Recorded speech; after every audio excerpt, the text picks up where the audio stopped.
Welkom by Alles Afrikaans. Vanaf vandag is ons program so 'n bietjie langer, ons kuier so 'n bietjie langer, so veral vir diegene wat van meer diepgaande gesprekke hou, sit terug en ontspan, want ons het baie lekker geselstof. Zondo en die sondes van die ANC is natuurlik op almal se lippe. En daar word nie net in Suid-Afrika oor die korrupsie van ons land se regering gepraat nie, maar ook wêreldwyd. Ek ken 'n hele klompie oud anti-apartheidstryders hier in Nederland. En ek kan vir jou sê dat hierdie mense wat hulle lewens vir die ANC sou gegee het, ook vandag hulle koppe in skaamte laat sak. Skaamte en teleurstelling. Die skade aan ons land se beeld is groot. Ek gesels dan ook vandag met 'n ou vriendin van my, die in Kaapstad gebore Nederlandse filmmaker Saskia Vredeveld. Saskia het al baie dokumentêres oor Suid-Afrika vir die Nederlandse televisie gemaak en was onlangs weer in Suid-Afrika om te kuier en te kyk. Ek gesels ook vandag met Ilse Verster, die skrywer van die boek So lyk 'n vrou na 40 jare van hel, saam met 'n narcis. Vrouemishandeling in die konteks van die huwelik. En my vermoede is dat baie vroue hulle self in die verhaal van Ilse sal herken. Dit begin met die klein dingetjies wat 'n mens nie eers as mishandeling sal beskryf nie. Die vrou wie se man vir haar sê, "Jong, sit 'n bietjie gremering aan want jy lyk vaal vandag." Of "Jy gaan tog nie vandag daai rok dra nie." Klein goedjies wat uitgroei tot die afbreek van jou eie gevoelens van selfwaarde en uiteindelik lei tot emosionele, geestelike en fisiese geweld. Luister gerus. Ek gesels ook met die Suid-Afrikaanse skrywer Zirk van der Berg oor sy nuutste boek, Die Onsigbare Pou, wat in die agtergrond van die Afrikaanse musiekwêreld van die 80er jare afspeel. Zirk woon saam met sy vrou en kinders in Nieu-Seeland en vertel my meer oor die boek. Dan is daar natuurlik ook nog ons boekeman Nico Skamrel. Maar soos gebruiklik skop ons die program af met my weeklikse praatjie met Nuuspot se Isak Du Plessis, waarin ons natuurlik hierdie week oor die sonde van ons gebroke, korrupte, mismaakte en sommige sê selfs maffia-agtige regering praat.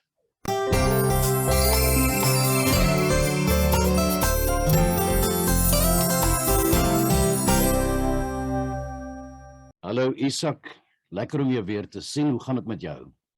Goeiemôre Johan, nee dit gaan lekker hierso man. Ons hou ons kop hoog. Mooi. En, probeer nie te veel op die smalle weg wandel nie. Mens moet soms 'n bietjie die breë pad ook besoek.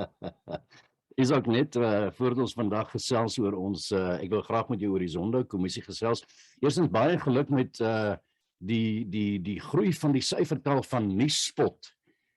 Nuuspot is nou regtig waar besig om lekker groot te word. Dus baie geluk daarmee en dan gaan ek ook sommer nou vir al ons luisteraars sê, luister gerus, gaan na YouTube of gaan na Isak se kanaal. Isak, ek gaan jou vra om my te sê waar die mense jou kanaal kan vind. Maar dit is werklik waar die moeite werd om in die oggende in te skakel om te luister na Isak Du Plessis se samevatting en geselsies oor die gebeure van die dag. Sê ons net voor ons gesels, Isak, as mense wil inskryf op Nuuspot, waar gaan hulle heen? Die maklikste manier is gaan www.nuuspot.com. En van daar af behoort jy by die kanaal uit te kom, dis ons webtuiste, en van daar af behoort jy by al die materiaal te kan uitkom. Wat ons uitsaai, onderhoude, en dan het ons ook 'n regstreekse program elke oggend. Ja, nou laat is daai regstreekse program? Hy is 6 uur in die oggende, by ons. Lekker, so jy kan so tussen die wakker word en skeer en regmaak vir werk, en mense ook dan na die program luister en 'n goeie oorsig kry van. Ja, baie mense sê hulle kyk nie noodwendig na die program nie, hulle luister hom in die kar. Ja. Hulle skakel op daai manier ook in. So dis moontlik om sommer net sonder die beeld in te skakel. So ja, weer eens baie geluk. Isak, kom ons gesels oor die Zondo-kommissie. Weet, dit is natuurlik nou die gesprek van die dag en ek dink daai gesprek gaan waarskynlik nog vir maande loop.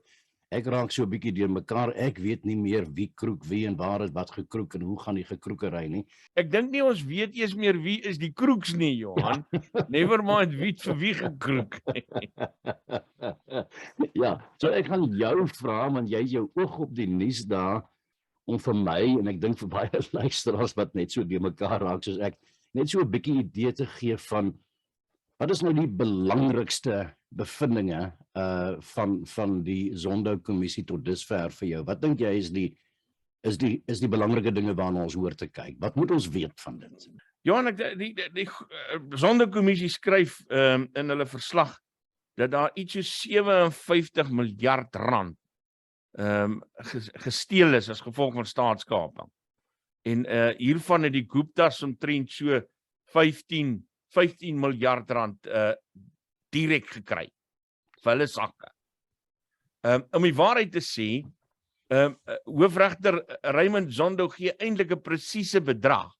En nou moet jy nou nie laat jou ore tyd nie, maar hier kom dit, nê. So dis 7 en nou moet ek nie 'n Zuma op myself trek nie en hierdie syfer mooi lees.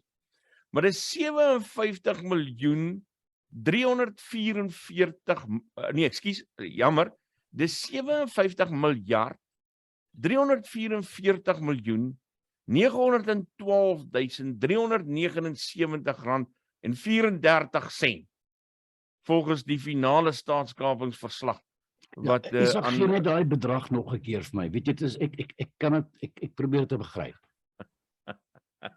Kom my. Jy het gehoor ek het amper 'n Zuma getrek, né? Nee? 57 miljard 344 miljoen 912.379 rand en 34 sent. Goeie genade. Dit is wat hoofregter Raymond Zondo in sy finale staatskapingsverslag geskryf het. En jy weet, 'n rapport kan ek ook sê, kan ek net dit sê, dis ook waarvan ons weet. Dis waarvan hy weet. Ja, nee, want ek laat my nie vertel hulle het elke sent gaan opspoor nie. En jy weet ook nie, hulle het natuurlik nie die munisipaliteite en die in die staatsdepartemente soos die polisie of die polisie deel gemaak van hierdie ondersoek nie. So daar's baie meer as dit. Ja. Baie meer as dit. So, ja, dis ongelooflik baie geld. Jy kan omtrent 300,000 staatsgesubsidieerde huise daarmee bou. Jy weet, oud-president Jacob Zuma het teen 2017 het hy maandeliks 4,5 miljoen rand by die staatsveiligheidsagentskap gekry. En dit is geld wat deur David Makhloda, die oud-minister van staatsveiligheid, so in Zuma se hande gegee is. 4,5 miljoen rand per maand, wat uitgeloop het op 1,5 miljard rand. Hoeveel vingers wys na die president? Nee, dit het hoofregter Raymond Zondo baie duidelik gesê, en Jan de Lange skryf inderdaad in 'n rapport hieroor, onder die opskrif Zondo se finale verslag, so word Cyril se leuns blootgelê, een op 'n slag. Ek wil net gou vir jou aanhaal hier wat hy skryf. Hy skryf in sy getuienis voor Zondo het die regter Ramaphosa op deurslaggewende punte betrap dat die president jakkalsdraaie gooi. Oor oud-president Jacob Zuma se aandadigheid aan staatskaping, oor wat Ramaphosa self gesê het hy van staatskaping geweet het, wanneer hy dit geweet het en wat hy daaraan gedoen het, oor die redes waarom die ANC geen stappe teen korrupsie in sy geleedere doen nie, en selfs Ramaphosa se verduideliking dat hy nie geweet het wie geld bygedra het vir sy presidensiële veldtogfonds by die ANC se Nasri-konferensie nie. Dit is alles goed waarop hoofregter Raymond Zondo vir president Cyril Ramaphosa uitgevang het. Ek dink min of meer alle mense met wie ek praat, en ons het meestal uiteraard blanke Suid-Afrikaners, trek byna net hulle skouers op en sê, dit is van alles van top tot benede is dit 'n verrotte, korrupte, kriminele organisasie, die ANC. Johan, dis inderdaad so. 'n soort mafia-staat is die woorde wat ek hoor mense sê. Hoe kan ons daarmee saamlewe? Maar ek wil ook net dit vra, is dit wat die blanke sê, of wat? Wat sê die swart mense van Suid-Afrika? Wat sê die volgelinge van die ANC? Nee, dis juist wat ek nou vir jou wil sê, is 'n ou gaan 'n fout maak as jy dink dit is net 'n een groep mense in die land wat dit sê. Daar's inderdaad baie meer groepe, en as jy Twitter gaan dophou en dit wat in die volksmond bekend staan as Black Twitter, dan gaan jy sien dat daar 'n baie groot komponent swart kiesers is, wat goed gatvol is vir die ANC. Ja. En geen geloofwaardigheid meer in hulle oë die party nie. So ja, nee, dis inderdaad so. Die ANC word beskou as 'n verrotte party, 'n klomp mafia gangsters, en dit behoort goed die einde van hierdie party in te lei. Die party is in 'n groot krisis op die oomblik. Ja. Is dit jy dink dit is die dieptepunt hier, dat ons het nou daai punt bereik waar dit algemeen aanvaar word van ja. Ek is onseker watter impak dit gaan hê op die party se vertoning in die komende 2024 verkiesing, Johan. Ek weet een ding verseker, hulle gaan beslis onder 50% inkom. Ek dink nie daar's twyfel daaroor nie. Hoe ver onder 50% kan ek nie, is ek baie onseker oor. Ek weet nie wat om vir jou daar te antwoord nie. Want en dan die impak daarvan is ook moeilik om te bepaal, want dit gaan nie noodwendig beteken dat kiesers vir ander partye gaan stem nie. Dit gaan doodgewoon 'n massa wegbly stem wees. Ja.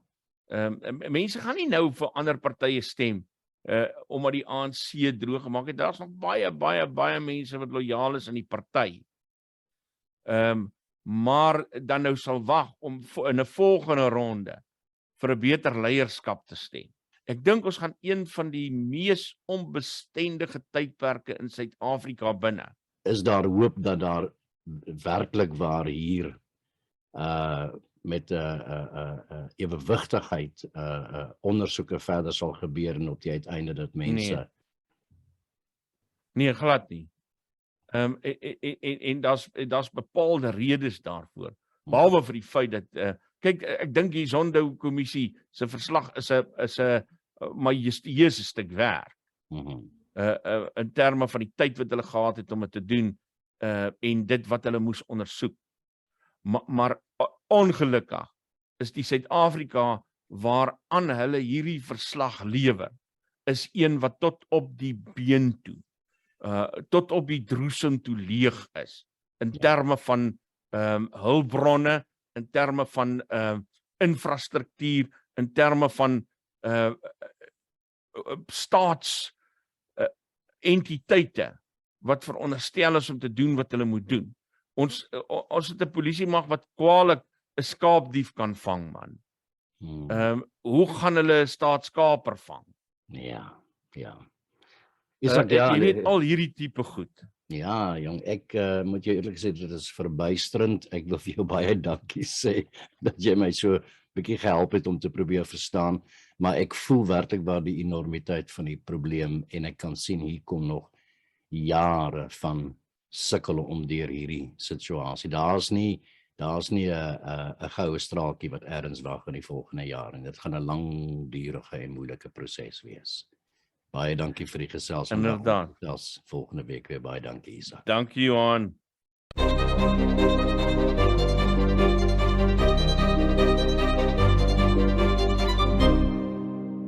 Ilse Verster, baie welkom by Alles Afrikaans. Baie dankie dat jy bereid is om met my te gesels. Ek gesels met Ilse net aan ons luisteraars. Ek gesels met Ilse. Ilse is die skrywer van die boek So lyk 'n vrou na 40 jaar saam met 'n narcis. En die boek is deur Lapa uitgegee en as ek reg is, dan is die boek reeds vir 'n tydjie lank al op die rakke beskikbaar. Welkom by die program, Ilse. Goeiemôre Johan en baie dankie en welkom aan jou daar in Nederland. Dit is nogal lekker om te gesels vanmôre.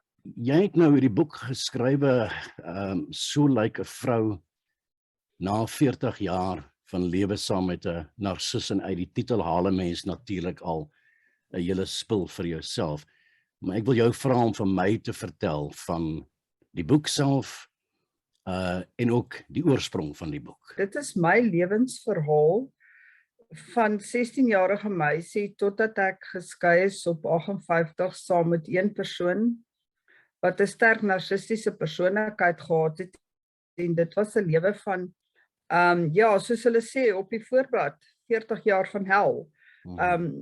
Met baie mishandeling en ook hoe mens as onskuldige, naïewe mens in so kan ek amper sê in 'n trap inloop wat jy nie eers besef nie.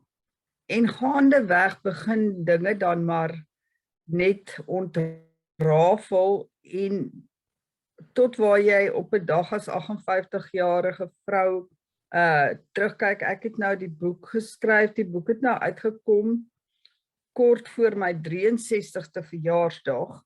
So dit is 'n hele lewe waarop ek terugkyk, van 'n naïewe onskuldige mens tot by waar 'n mens nou is. Die verhaal uit die aard van die saak gaan oor hoe dat jy in wese, jy's jonk, jy raak verlief, jy trou met hierdie man, jy het toekomsdrome en alles wat daarbey behoort en so aan, en dan begin dinge uitmekaar uit te val. En op die uiteinde lei dit tot nogal in baie opsigte 'n gewelddadige verhouding vir 40 jaar lank. Gee my net so 'n idee van in die groei van jou huwelik. Wanneer begin dinge al vir jou dat jy dink dit is nie reg nie, of hier loop dinge skeef? Ja, jy weet Johan, ek sê vir die mense in 1976 en daai jare, die begin 80s, het die woord narcisme en die term het nog glad nie bestaan nie. Ja. En dit was ook daai tyd hierdie, kan ek die Engelse woord gebruik van mindset, van wanneer jy trou, beloof jy om jou man onderdanig te wees, en dit was ook, die man is nou die baas en die baas van die huis en die broodwinner, en jy is dan in die ondergeskikte rol. Maar heel in die begin, toe ek nou die boek gaan sit en skryf, toe sien ek al hierdie goed raak, wat ek daai tyd moes raak gesien het. Uit die aard van die saak het ek nou baie jare oor al hierdie goed gedink en boek gehou en so aan, maar die eerste tekens was so, kan ek amper sê, so subtiel, so low key, dat jy dit nie raak gesien het of so ervaar het nie. En dit begin baie geleidelik en dan eskaleer dit maar met die jare. En dan op 'n dag besef jy net maar, ek is verskriklik ongelukkig. Ek is toe gediagnoseer met depressie en ek het nie besef eintlik hoekom het ek dan depressie. Ek het dan alles wat ek wou gehad het in die lewe, die huis, die gesin, die man, die omgewing, al daai goed was reg, maar ek was verskriklik ongelukkig. En dit is eers daar in die hospitaal wat die psigiaters met my begin gesels het en wat ek begin besef het, maar waar kom hierdie depressie vandaan? En dis toe dat 'n mens begin oplet na goed, en dit het ook net op 'n punt gekom dat alles begin eskaleer het. En toe het dinge regtig begin uitrafel. So ja, daar was eers in die begin, was daar net, sal ek sê, emosionele geweld van 'n lae intensiteit. Later word dit meer verbale geweld en later gaan dit oor na fisiese geweld, finansiële geweld en al die ander gewelde wat jy hierin wil inknoop. So dit is laterand, is dit net soos 'n heksebrousel waaruit jy nie mooi kan sê wat is die hoofbestanddeel en wat is net die ander goeters nie. So onbewus eintlik word jy is jy in hierdie huwelik en al hierdie dinge gebeur en jy identifiseer dit nog nie sodanig as geweld nie. Wat gebeur fisiek of geestelik, emosioneel met jou wanneer jy vir jouself sê hierdie is nie reg nie? Ja, weet jy Johan, ek het toe dinge nou baie naby na die einde se kant toe begin gaan, het ek besef, maar kyk, hierdie bootjie is nou baie vinnig op pad na die rotse toe, en nou wou ek gou so 'n desperate pogingkie aanwend om te gaan leer en nog 'n kwalifikasie te kry, en ek het toe ingeskryf vir 'n kursus, en een van die vakke wat ek toe moes doen was kommunikasie. En in hierdie kommunikasiekursus maak ek toe kennis met Maslow se hiërargie. En daai dag in die klas dit was vir my so 'n eye-opener. Nou, ek kan dit so verduidelik, as jy dit nou sien as 'n piramide, en die heel onderste vlak, daar's 5 vlakke. Die heel onderste vlak is die eksistensiële vlak van 'n mens moet 'n blyplek en kos hê. Dit is jou heel eerste vlak van behoeftes. Ja. Die tweede vlak is dan jou vlak na onderrig en opleiding. En dan die derde vlak is ek nou nie heeltemal seker van nie, maar ek dink dit is dan die vlak waarvan ek eintlik praat, is die vlak van emosionele groei en ontwikkeling. En dan die volgende vlak is nou, ek is nie seker van hom nie, maar die heel boonste een is nou daai een van materiële goeders. Dit is die heel boonste vlak. Ja. Maar jy moet, daar is 'n vlak van behoeftes in 'n mens se siel dat jy moet kan groei. Jy moet kan ontwikkel. Jy moet kan vrye assosiasie hê met dit wat vir jou belangrik is om te lees, om te sekere flieks te kan kyk, met mense te kan vriende wees. En wanneer dit van jou weggeneem word, wanneer jou vryheid van keuses en assosiasie van jou weggeneem word en jy nie as mens kan groei nie, dit is daar waar hierdie goeters van depressie en daai goeters, en toe besef ek, maar dit is eintlik hoekom ek so ongelukkig is in hierdie huwelik, want al hierdie goed is my ontneem. Jy weet, jy word so gekondisioneer. Jy word gesê, jy mag nie sis en so aantrek nie. Jy mag nie sis en so optree nie. Jy mag nie met die of daai praat nie. Jy mag nie met daai vriende wees nie. Jy mag nie so praat nie. Jy moet so praat. Jy word heeltemal, dit is nou maar 'n klise, maar jy word heeltemal 'n puppet van iemand anders wat amper geen wil en keuses van jou eie het nie. En dis dan wat jy begin besef, maar jette, mishandeling gaan nie net regtig oor die houe wat jy al gevat het nie. Dis baie keer asof die emosionele mishandeling in so 'n narcistiese verhouding is amper vir my erger, nie dat die fisiese mishandeling, en daar was ook 'n poging tot moord, dat dit nie erg is nie. Dis verskriklik erg en natuurlik pynlik, liggaamlik en emosioneel om so deur dit te gaan, maar dit is die emosionele skade wat die grootste is en wat die langste vat om te herstel. Ja. Ek dink dit kan baie jare vat om dit te herstel.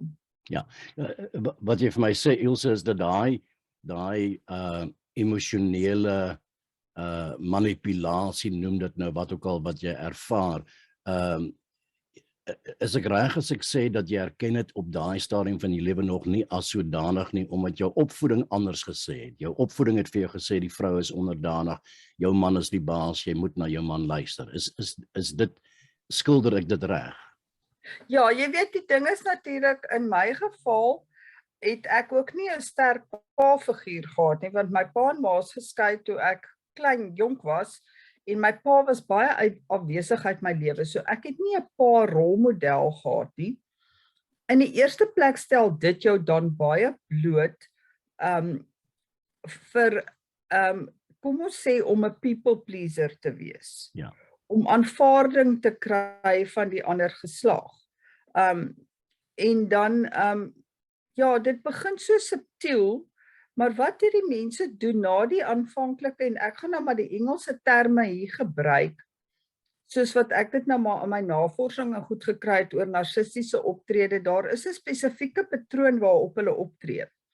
Die eerste een is dan die love bombing, wat hulle vir jou in hierdie verhouding inkry, en hulle dis hierdie fantastiese, suksesvolle, okay, dit was toe nou, hy was nog op skool, maar 'n charming mens wat baie go-getting is en al daai goeters en al daai persoonlikhede wat mens graag in iemand wil hê, en dan wanneer hulle jou in hierdie verhouding het en hulle het jou nou soort van so verlief gemaak op hulle, dan begin hulle so stadig vir jou van onderaf by die knie begin afkap. Jy weet, so stadige discarding. Soos dit begin so klein. Ek onthou, een van die eerste goed was, ag, gaan sit vir jou lipstifie aan, jy's vaal in 'n geselskap. Jy weet, sulke klein goedjies wat net jou hoe sal ek sê, jou waardigheidsgevoel begin ondermyn, en later aan, sonder dat jy dit besef, 'n paar jaar verder, lei jy aan 'n minderwaardigheidskompleks, maar jy besef dit nie. Jy is so besig om te grovel vir dit wat jy self wou gehad het en wat in die begin daar was. Ja. So ja, jy besef nie eintlik hoe jou selfbeeld erodeer totdat jy jouself op 'n dag beskou as jy is maar net die muurpapier. Jy weet, jy is maar net daar en dan wil jy ook nie eintlik raak gesien word nie, want as jy raak gesien word, is daar altyd 'n negatiewe reaksie. So jy probeer maar op die ou end probeer jy net oorleef. In jou huwelik het dit baie ver gegaan. So dit is veel meer as net hierdie soort van beheer, kontrole, manipulasie waarvan jy praat en waaroor jy nou gepraat het. Dit gaan ook na werklik fisieke geweld wat teen jou gepleeg was in hierdie verhouding. Ja, op 'n stadium, en dit het nou maar ook saamgeval met die verandering in die politieke beeld van Suid-Afrika, was daar nou baie mense mans wat hulle posisies verloor het, en daarmee 'n groot stuk van hulle selfbeeld en aansien, en op daai stadium het alkohol toegetree tot die prentjie. My gewese eggenoot het al hoe meer begin drink. Soveel so dat hy 'n totale alkoholist geraak het, en dan wanneer jy alkoholisme gaan saambind met narsisme, dan kry jy regtig 'n baie plofbare situasie. En ek het regtig probeer vir so lank om agter te kom, maar wat is regtig die probleem? Hoekom is daar altyd hierdie konflik en rusies, en ek het begin boekhou. Want ek het gedink, en daai mense sê ook vir jou, jy is die oorsaak. Die foute lê by jou. En ek het so hard probeer om te identifiseer, maar waar is die fout? En ek kon net niks identifiseer nie, behalwe dat ek niks kan reg doen nie. Ek kan niks reg doen nie. En toe ek stadig gaan begin besef, maar weet jy, hierdie prentjie is groter as wat ek dink. Dit is nie net pa is kwaad vir ma, nou is daar rusie nie. Daar's iets meer agter dit. En op 'n stadium het ek toe hier in die begin van 2001 of daar rond, het ek 'n artikel gelees, ek dink dit was in 'n SARI, oor toksiese vriendskappe. En toe het ek besef, maar die verhouding met my eggenoot is toksies. Die verhouding tussen ons is toksies. En daar het ek vir die eerste keer met die term narsisme kennis gemaak. Ja. En ek het 'n baie goeie vriendin in Engeland, en sy het vir my al wat 'n boek is wat sy haar hande op kon lê in Engeland, het sy vir my gebring, en ek het begin lees en ek het begin besef, dit wat ek dink is foute op my kant, of ek het altyd gedink, hierdie ou ons het altyd gepraat toe ons jonger was van 'n gesplete persoonlikheid. Ja. Jy weet daai Ja. Mr. Jekyll, Dr. Hyde tipe van persoonlikheid. Voor mense is hy een soort mens, en agter die mure van ons huise heeltemal 'n ander tipe mens. Het ek begin besef, maar daar is 'n naam daarvoor, en dit is narsisme. En ek het toe nou maar alles wat ek kon, het ek toe nou gaan leer daaroor en gelees daaroor. En dit is wanneer jy besef dat dit is wel 'n studieveld waaroor daar al baie studie gemaak is in die afgelope jare en dat hierdie mense op spesifieke maniere optree en dinge doen. Jy kan amper dit voorspel. Wanneer jy van hierdie terminologie en hierdie werkwyse van hulle bewus raak, dis dan wanneer die skille so stadig van jou oë begin afval. Welke bewussyn moet 'n vrou in haarself dra om hierdie goeters te kan herken, want baie van die geweld wat gepleeg word is in 'n sekere sin, die vrou is of nie bewus dat dit in wese geweld is nie. Ek weet nie of ek my vraag goed formuleer nie. Ja, ek verstaan baie goed wat jy bedoel. Dit begin met so lae intensiteit.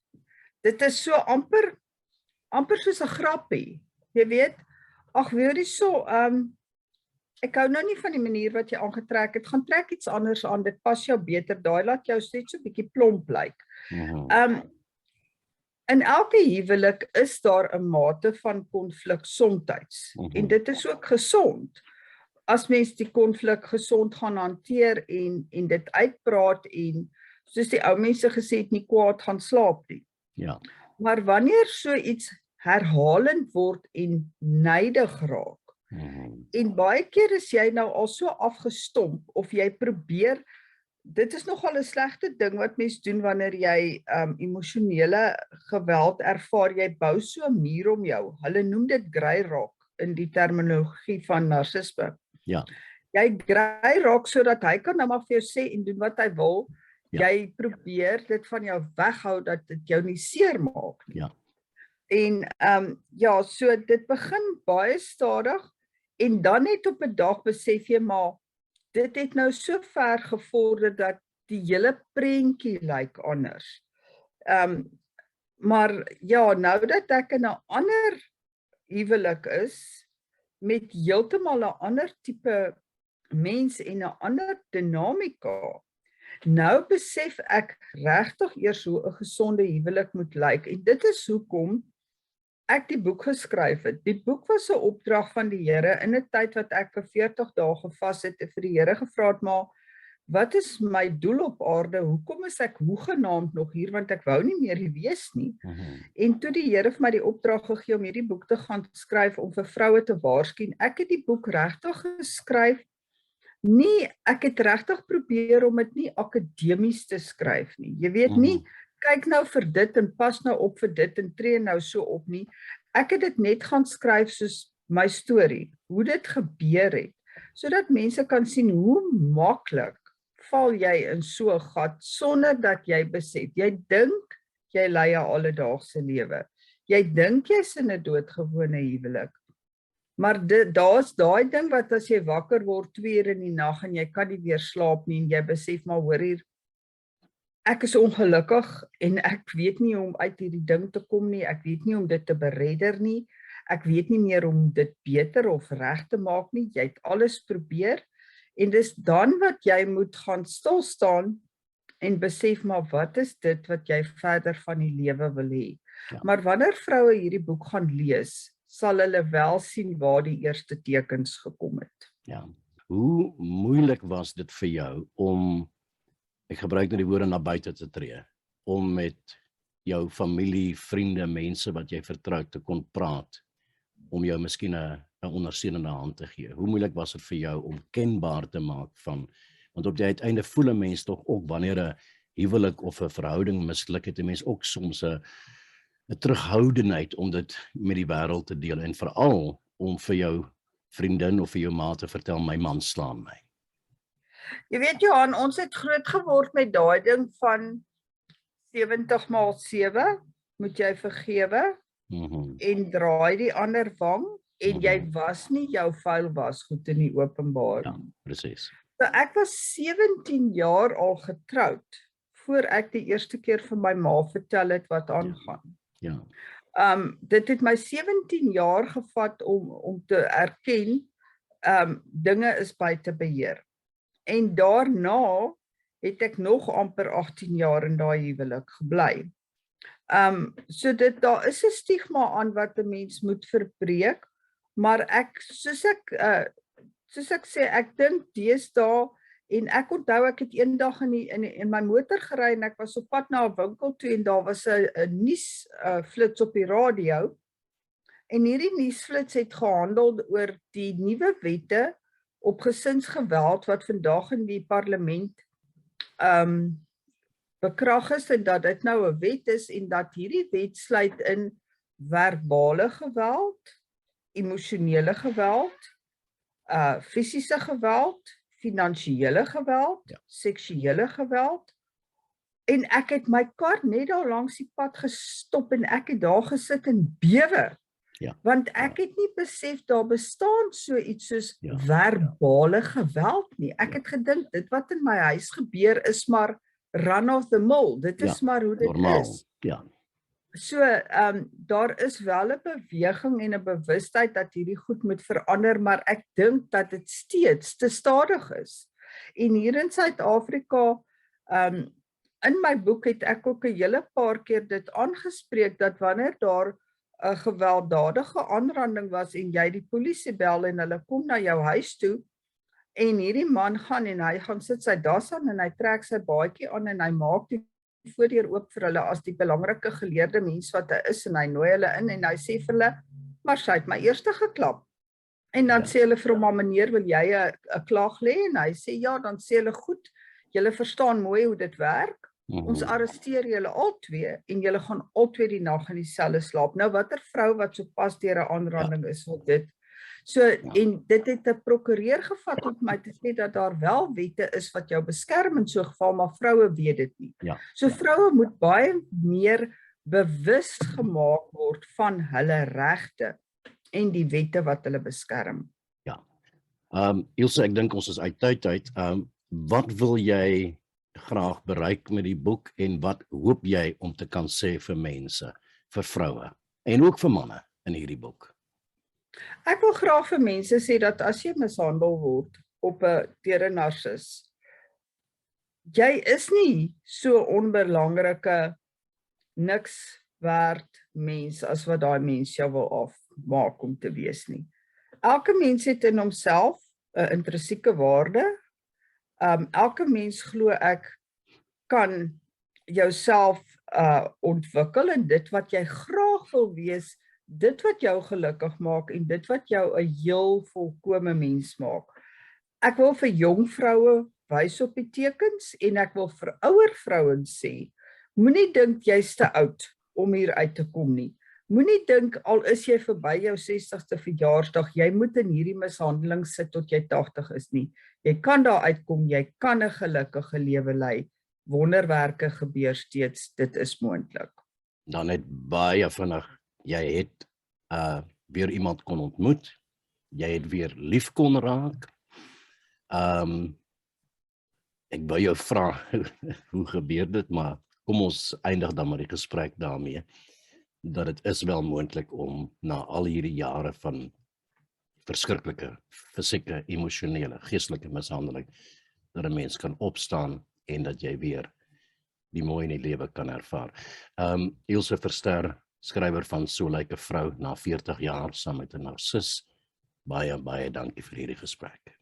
Baie dankie Johan, en dit was baie lekker Johan. Ek wil net sê ek is deesdae baie gelukkig met 'n wonderlike man. Nie alle mans is narciste nie.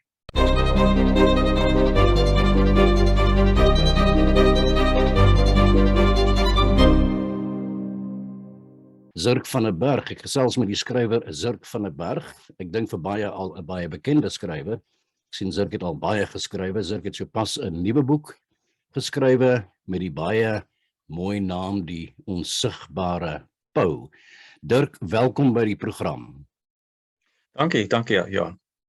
Jy sit in Nieu-Seeland, so kom ons praat net vinnig nou. Dis 'n lang afstand gesprek hier. Ek moet sê die geluid is geweldig. So die lyne tussen my hier in Amsterdam, Nederland en jou in Auckland, Nieu-Seeland is baie skoon, is baie mooi.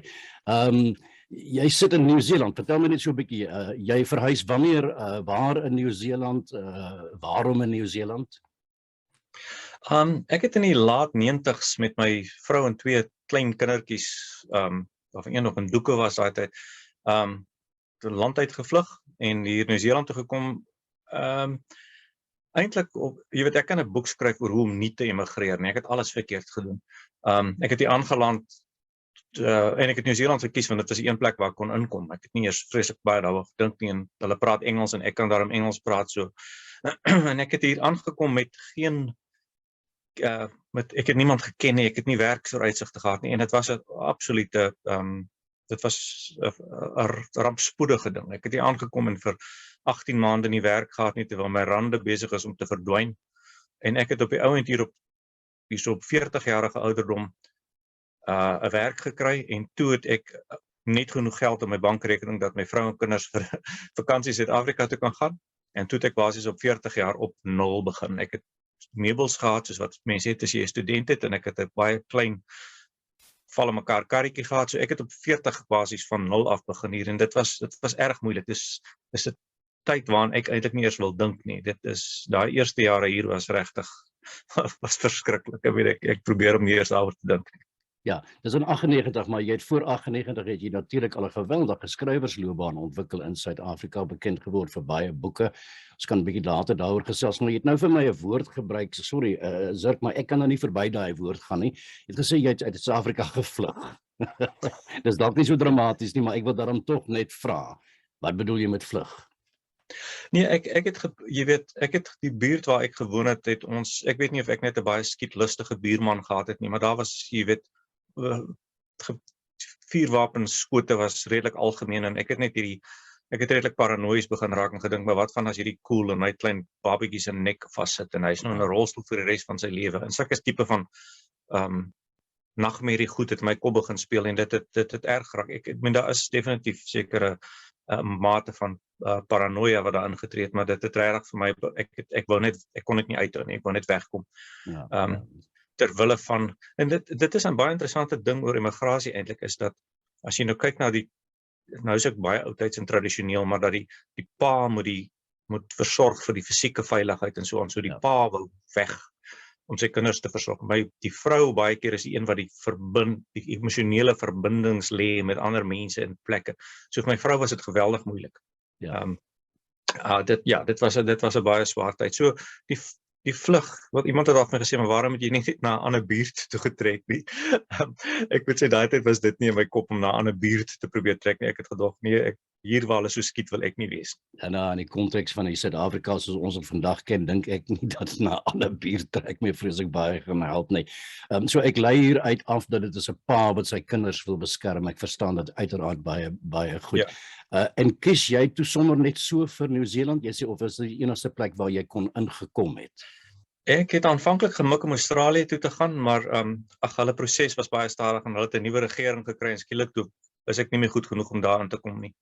En toe sê iemand van my, jy kan Nieu-Seeland toe gaan, en toe sê ek, maar vir modder en reën sien ek nie kans nie. Maar ek het daar nou toe agtergekom, dit is nie net modder en reën in Nieu-Seeland, die son skyn heel goed, en die plek is eintlik, jy weet, wêreldkaarte gee vir jou hierdie idee dat Nieu-Seeland hier by Antarktika lê, maar Nieu-Seeland is ewe ver van die ewenaar af as Italië. Jy weet, dit is nie, ons is nie in jy stuur vir my die Poolsee nie, jy weet. Ja. Ek het ook daai indruk van, maar dan wil ek ook daarin byvoeg, ek was een keer in my lewe was ek op besoek in Australië, en daar het ek ook tog die gevoel gekry van ek is hier aan die einde van die wêreld.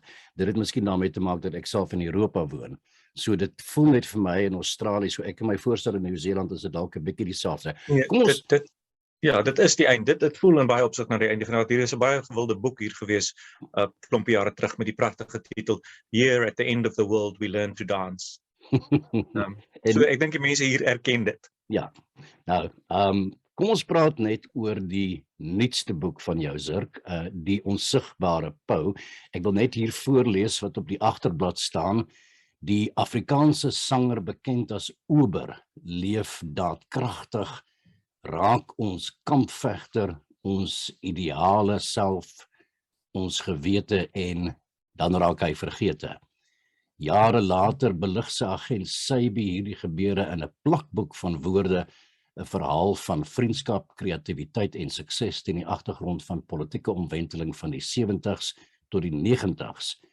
Ondanks die sukses groei verwyte en verwydering, en tog toe Ober vir Sybe laaste keer nodig het, laat vaar hy alles om te keer dat sy vriend iets verskrikliks aanvang. Nou, dit sê my ietsie van die boek. Vertel my van die onsigbare Pou. Johan, dit is 'n interessante ding. Die titel is redelik obskuur. Ek het die titel idee eers gekry en die idee waaroor die boek moet gaan, dat dit moet gaan oor bekendheid teenoor anonimiteit. En dit het lank gevat voor ek by die boek uitgekom het, die storie uitgekom het. Soos hy nou hier staan, is hy 'n storie van, soos hulle gesê, die Carol Saby, en hy vertel die storie half in retrospek uit die perspektief van ons tyd nou. Dink hy terug na sy jeug, waar hy hierdie skoolvriend gehad het, George Oberholzer, wat dan nou later as Ober bekend geword het, en hoe hulle begin het om musiek te verken, en hoe Ober talent getoon het, en begin sing het, en later vir hom gevra het om sy agent te wees. En dan gaan dit maar baie oor hulle verhouding, en die Saby karakter wil baie graag, vir hom is sukses baie belangrik, vir die ander ou is kreatiwiteit meer belangrik, en dit gaan maar oor daai twee temas, en ook hulle verhouding met mekaar. Dis 'n bietjie van 'n, jy weet, hulle is baie naby mekaar, maar hulle takel ook mekaar so in die proses af. Ja, so dit klink, op 'n manier is dit 'n redelike ernstige tema, maar ek jy weet, as mense tyd spandeer om 'n boek te lees, dan voel ek moet hulle beloon. Hulle spandeer geld om die boek te koop en tyd om te lees, so ek probeer die boek redelik vermaaklik maak. En vir my as skrywer is dit ook lekker as 'n boek vermaaklik is. Ek put plesier uit kleinigheidjies, jy weet, so ek hou nie daarvan dat 'n mens net 'n boek lees agter die storie aan. Ek probeer om dit ook vir myself lekker te maak, probeer ek om in die prosa interessante goed in te werk, jy weet, soos in die boek is daar een ding, ek meen, daar's goed wat ek baie geniet, soos daar's byvoorbeeld 'n stukkie waar daar's 'n verwysing dat Ober het 'n lied geskryf oor manlike stereotypes, en hierdie lied se naam is die Rambo Ramba. En jy weet, en ek bedoel, dis 'n lekker woordspel, en dit roep lekker goed op. So ek het stukke plesier as ek skryf, en ek hoop dat hier en daar is daar 'n leser wat dit raak sien en 'n bietjie van 'n glimlag het, en dit so dis 'n redelike maklike boek om te lees, kort ook. Ek vind die meeste boeke en flieke en alles is net vir my te lank. Ek weet nie of my aandagspan te kort is nie.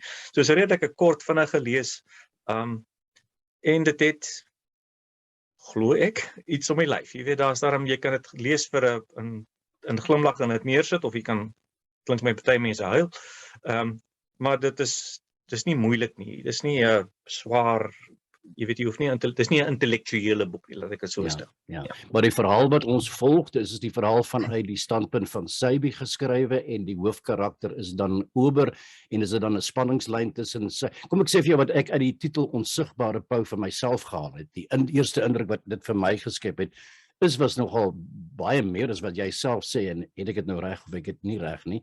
Die onsigbare Pou is natuurlik, wil sy vere laat sien, wil gesien word, en dan die onsigbare gedeelte, dan haal ek daar uit al klaar vir my, daar gaan die boek oor hierdie onsigbare Pou, en die drang na, die behoefte na, kan dit dalk wees, ek spekuleer nou maar self net oor die boek van Ober se behoefte om weer terug te keer, is dit wat ek min of meer kan verwag in die boek, as ek nou net baseer op die titel self? Ja, jy's redelik na aan die call. I mean, die titel kan, ek dink, op minstens twee maniere, ek gaan nou nie vir mense sê, hulle kan nie, as hulle 'n ander siening het, of dan is dit goed, maar die een kant is daar hierdie ou wat wil pronk, Saby, maar wat nie pronk nie, so hy wil 'n Pou wees, maar hy is nie 'n Pou nie. En aan die ander kant kan jy dit ook lees dat die sanger, Ober, is die Pou, maar hy het 'n onsigbare kant aan sy persoonlikheid, of aan sy wie hy is. So jy kan dit beide kante toe lees. Ja, en ek weet nie wie die hoofkarakter is nie, in die begin van die boek, ek gaan nou, ekskuus, ek hou nie van lees nie, maar ek dink hierdie eerste sin omtrent sê vir my, dit is die laaste sin van die voorwoord. Sê die ou, dit gaan oor hom, maar dit gaan oor my ook. Daarvoor vra ek sy aanhangers om verskoning. So die boek gaan eintlik oor al twee ouens. En dit is 'n poging, ek sien iemand het 'n leser het gesê, die boek is 'n poging van hierdie Saby karakter om deur die vertel van die storie sin te maak van sy verhouding met Ober en wat het met hulle gebeur en hoekom het dit gebeur? Hoekom het een ou beroemd geword en die ander ou nie en hoekom het hulle verhouding uitmekaar uitgeval en al, jy weet daar's 'n klomp. Ek by voorblad sê Dion Maas, dis 'n uit 'n wat terloops in Berlyn sit, so wat Afrikaners is die wêreld oor.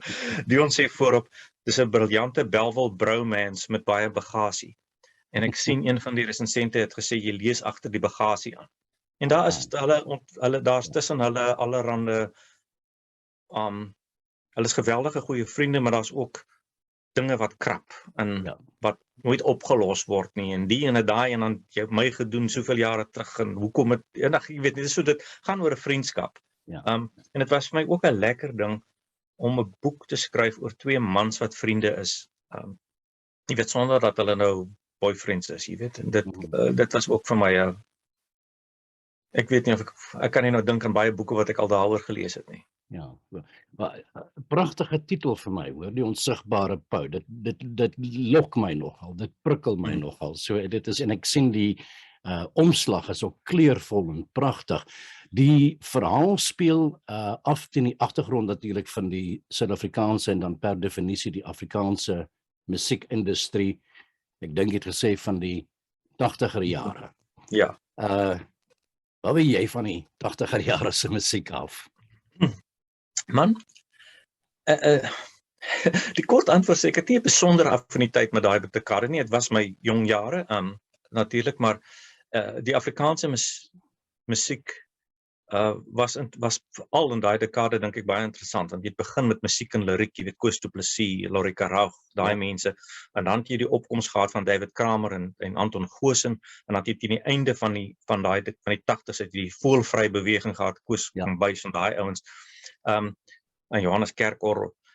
So dis 'n interessante tyd vir die musiek, maar my ou staan so half bietjie buite dit. Hy's 'n soort van 'n jy weet, ja, hy sal soos, ek weet nie eintlik soos wie hy sou wees nie, maar hy's meer van 'n rocksanger wat baie kommersieel jy weet, in my storie gewilder is as enige van hierdie mense wie se name ek nou genoem het. Hy is 'n absolute sensasie. En so Ober is een van die sensasies van die 80er musiek wêreld. Ja, hy is volgens die storie, volgens die werklikheid in hierdie boek is hy die grootste treffer van almal. En ek het selfs in 'n vroeër weergawe van die boek was daar 'n suggestie dat hy moes 'n konsert optree en in die voorprogram moes Anton Goosen en David Kramer optree. So dit was moes jy vir Anton Goosen toestemming vra om dit te sê. Ek dink Aaron sê dat jy moes kontak gemaak het ook met wie is die kunstenaar tog nou weer? Koenie de Villiers. Koenie de Villiers, ja, ek ken vir Koenie. Ek was saam met hom op die eiland gewees op 'n stadium toe hy in Cyprus was. Dat jy sê dat jy heel netjies sy toestemming vra of dit goed is dat jy dit sê. Ja. Daar's iewers 'n stukkie wat sê dat hierdie ou was nou, jy weet, meer Afrikaans as David Kramer en meer opgewek of iets as Koos Du Plessis en meer emosioneel as Anton Goosen. En dan sê dit ook my was cooler as Koenie de Villiers. En ek moet maar net Koenie vergewe my, maar dit is ook dan nou nie so baie moeilik om cooler as Koenie de Villiers. Ja, nee, ek moet sê ek het vir Koenie verduidelik dat ek jy weet dat ek het vir hom verduidelik dat ek self nie cool is nie. Ek weet nie presies wat cool is nie, maar ek is dit nie. Maar ek dink nie dis 'n negatiewe ding nie, maar ek het net gevoel uit ordentlikheid moet ek daarom nou vir hom sê dat ek wil dit doen en is hy tevrede daarmee. En hy was, so dis goed. Ja. Het jy dus ook gaan baie navorsing doen oor die musiekindustrie van die tyd? Of is dit maar min of meer gebaseer op jou eie kennis van die musiek van die tyd? Nee, alles wat nie musiek is nie is grootendeels my eie kennis. Ek het met 'n wapendeskundige bietjie gepraat want 'n wapen figureer en ek moes net seker maak dat die ding kan doen wat ek dink wat ek wil hê hy moet doen. Maar wat die musiek betref, ek het self nie musiektalent nie, so ek het 3 vriende hier in Auckland wat al toevallig seker in die 1980s in Suid-Afrikaanse rockorkeste gespeel het, so ek kon met hulle praat. Maar toe die groot ding vir my was toe ek skielik die besef kry dat David Kramer was in dieselfde tyd en het 'n soort van amper parallel loopbaan gehad aan my. Ek moet nou sê ek het hom glad nie in gedagte gehad met die skryf nie, maar dit is soos van hy al by die einde besef ek maar hy's 'n goeie bron en ek het hom gekontak en hy het vir my baie goeie hulp gegee net om seker te maak dat ek nou nie weet goed sê wat duidelik nie waar kon gewees het nie. Ja. David Kramer het deelgeneem aan jou navorsing. Hy het jou gehelp met die navorsing. Ja, so ek het vir hom 'n klomp vrae gestuur, al die goed wat ek oor gewonder het, en hy het toe sommer met sulke stemopnames vir my vrae een na die ander geantwoord en ook vir my bietjie ekstra inligting gegee. So ek het van die inligting gebruik in die storie, maar dit was ook net vir my 'n riem onder die hart dat ek weet as ek sê die ou kry 43 sent vir elke plaat wat verkoop, dan is dit 'n realistiese bedrag vir daardie tyd. Net so, ja.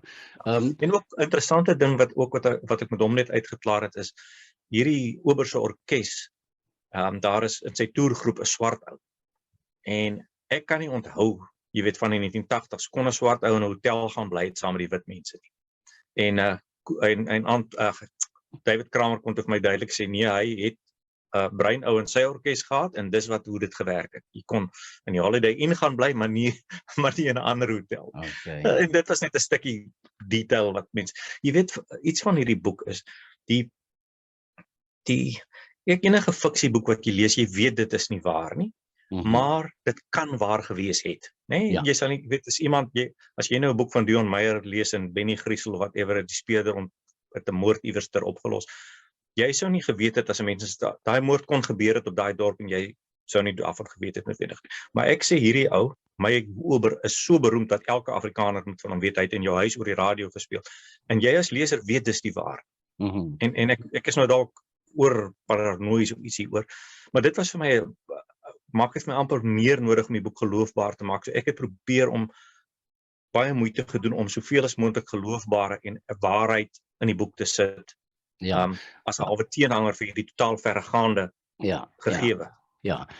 Zirk, maar gaan jy ook nou nie die situasie kry waar mense die boek gaan lees en sê dat ek wonder nou wie is hierdie karakter in die werklikheid nie, as jy verstaan wat ek bedoel. Absoluut, die eerste resensie wat ek gesien het die resensent gesê, ek het eers gedink dis Guy Korsten se storie en toe dink ek dis die en toe dink ek dis daar. Nee, maar ek het nou heel afgedwaal van die punt, weet my gevra oor die musiek. Ek het dat my karakters luister na musiek waarvan ek hou, en dis dan nou musiek wat sê nou maar voor 1980 gemaak is. Die musiek van die 80 self het ek nie besondere, jy weet, goed wat ek nou kan sê wat ek by aanklank vind nie. Een so lied, ek dink David Kramer se Skipskoplied kom uit dit is as ek nou reg onthou, is dit hier in die miskien na middel 86 se koers rondom dit gemaak, as ek reg onthou. En dan hou my karakter Ober hou baie van Mynie Groewe, Mynie en Jan se liedjie van Ek verlang nog altyd. Nou dit moet ek sê, vir daai lied het ek 'n geweldige swakpunt.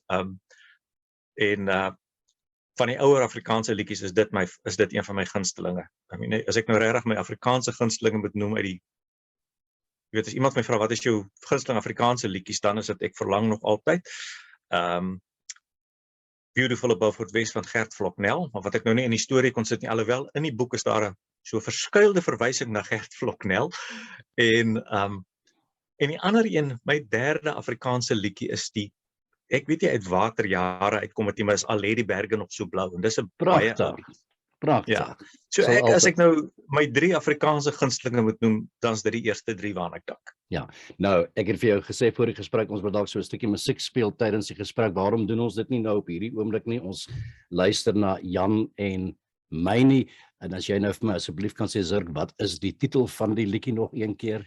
Ek verlang nog altyd, glo ek. Ek verlang nog altyd. Ek verlang nog altyd van Jan en Mynie Groewe.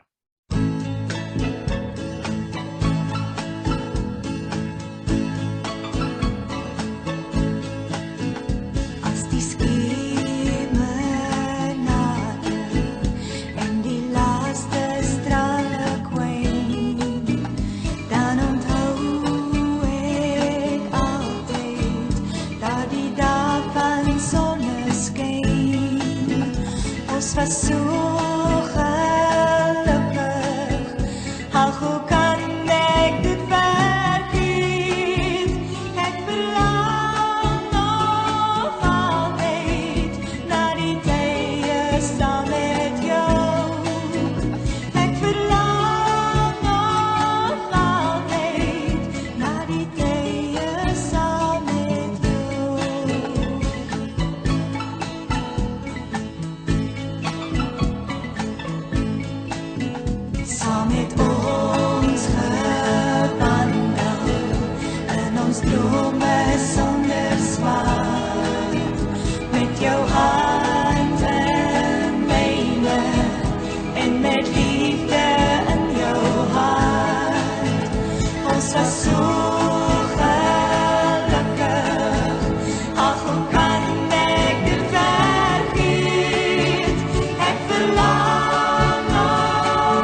voel 'n bietjie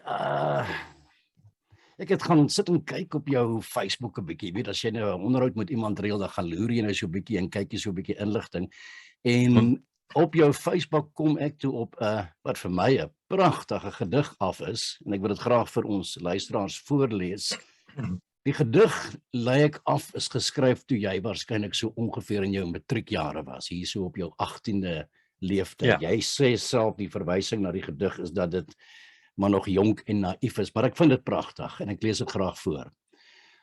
As julle als weet wat ek sien, wanneer almal ander pad kyk, en als weet wat ek hoor, wanneer julle ore nog soek, na mooi woorde sal julle sien, die duiwel se boetsies trap spore, lig op die rande van my ore.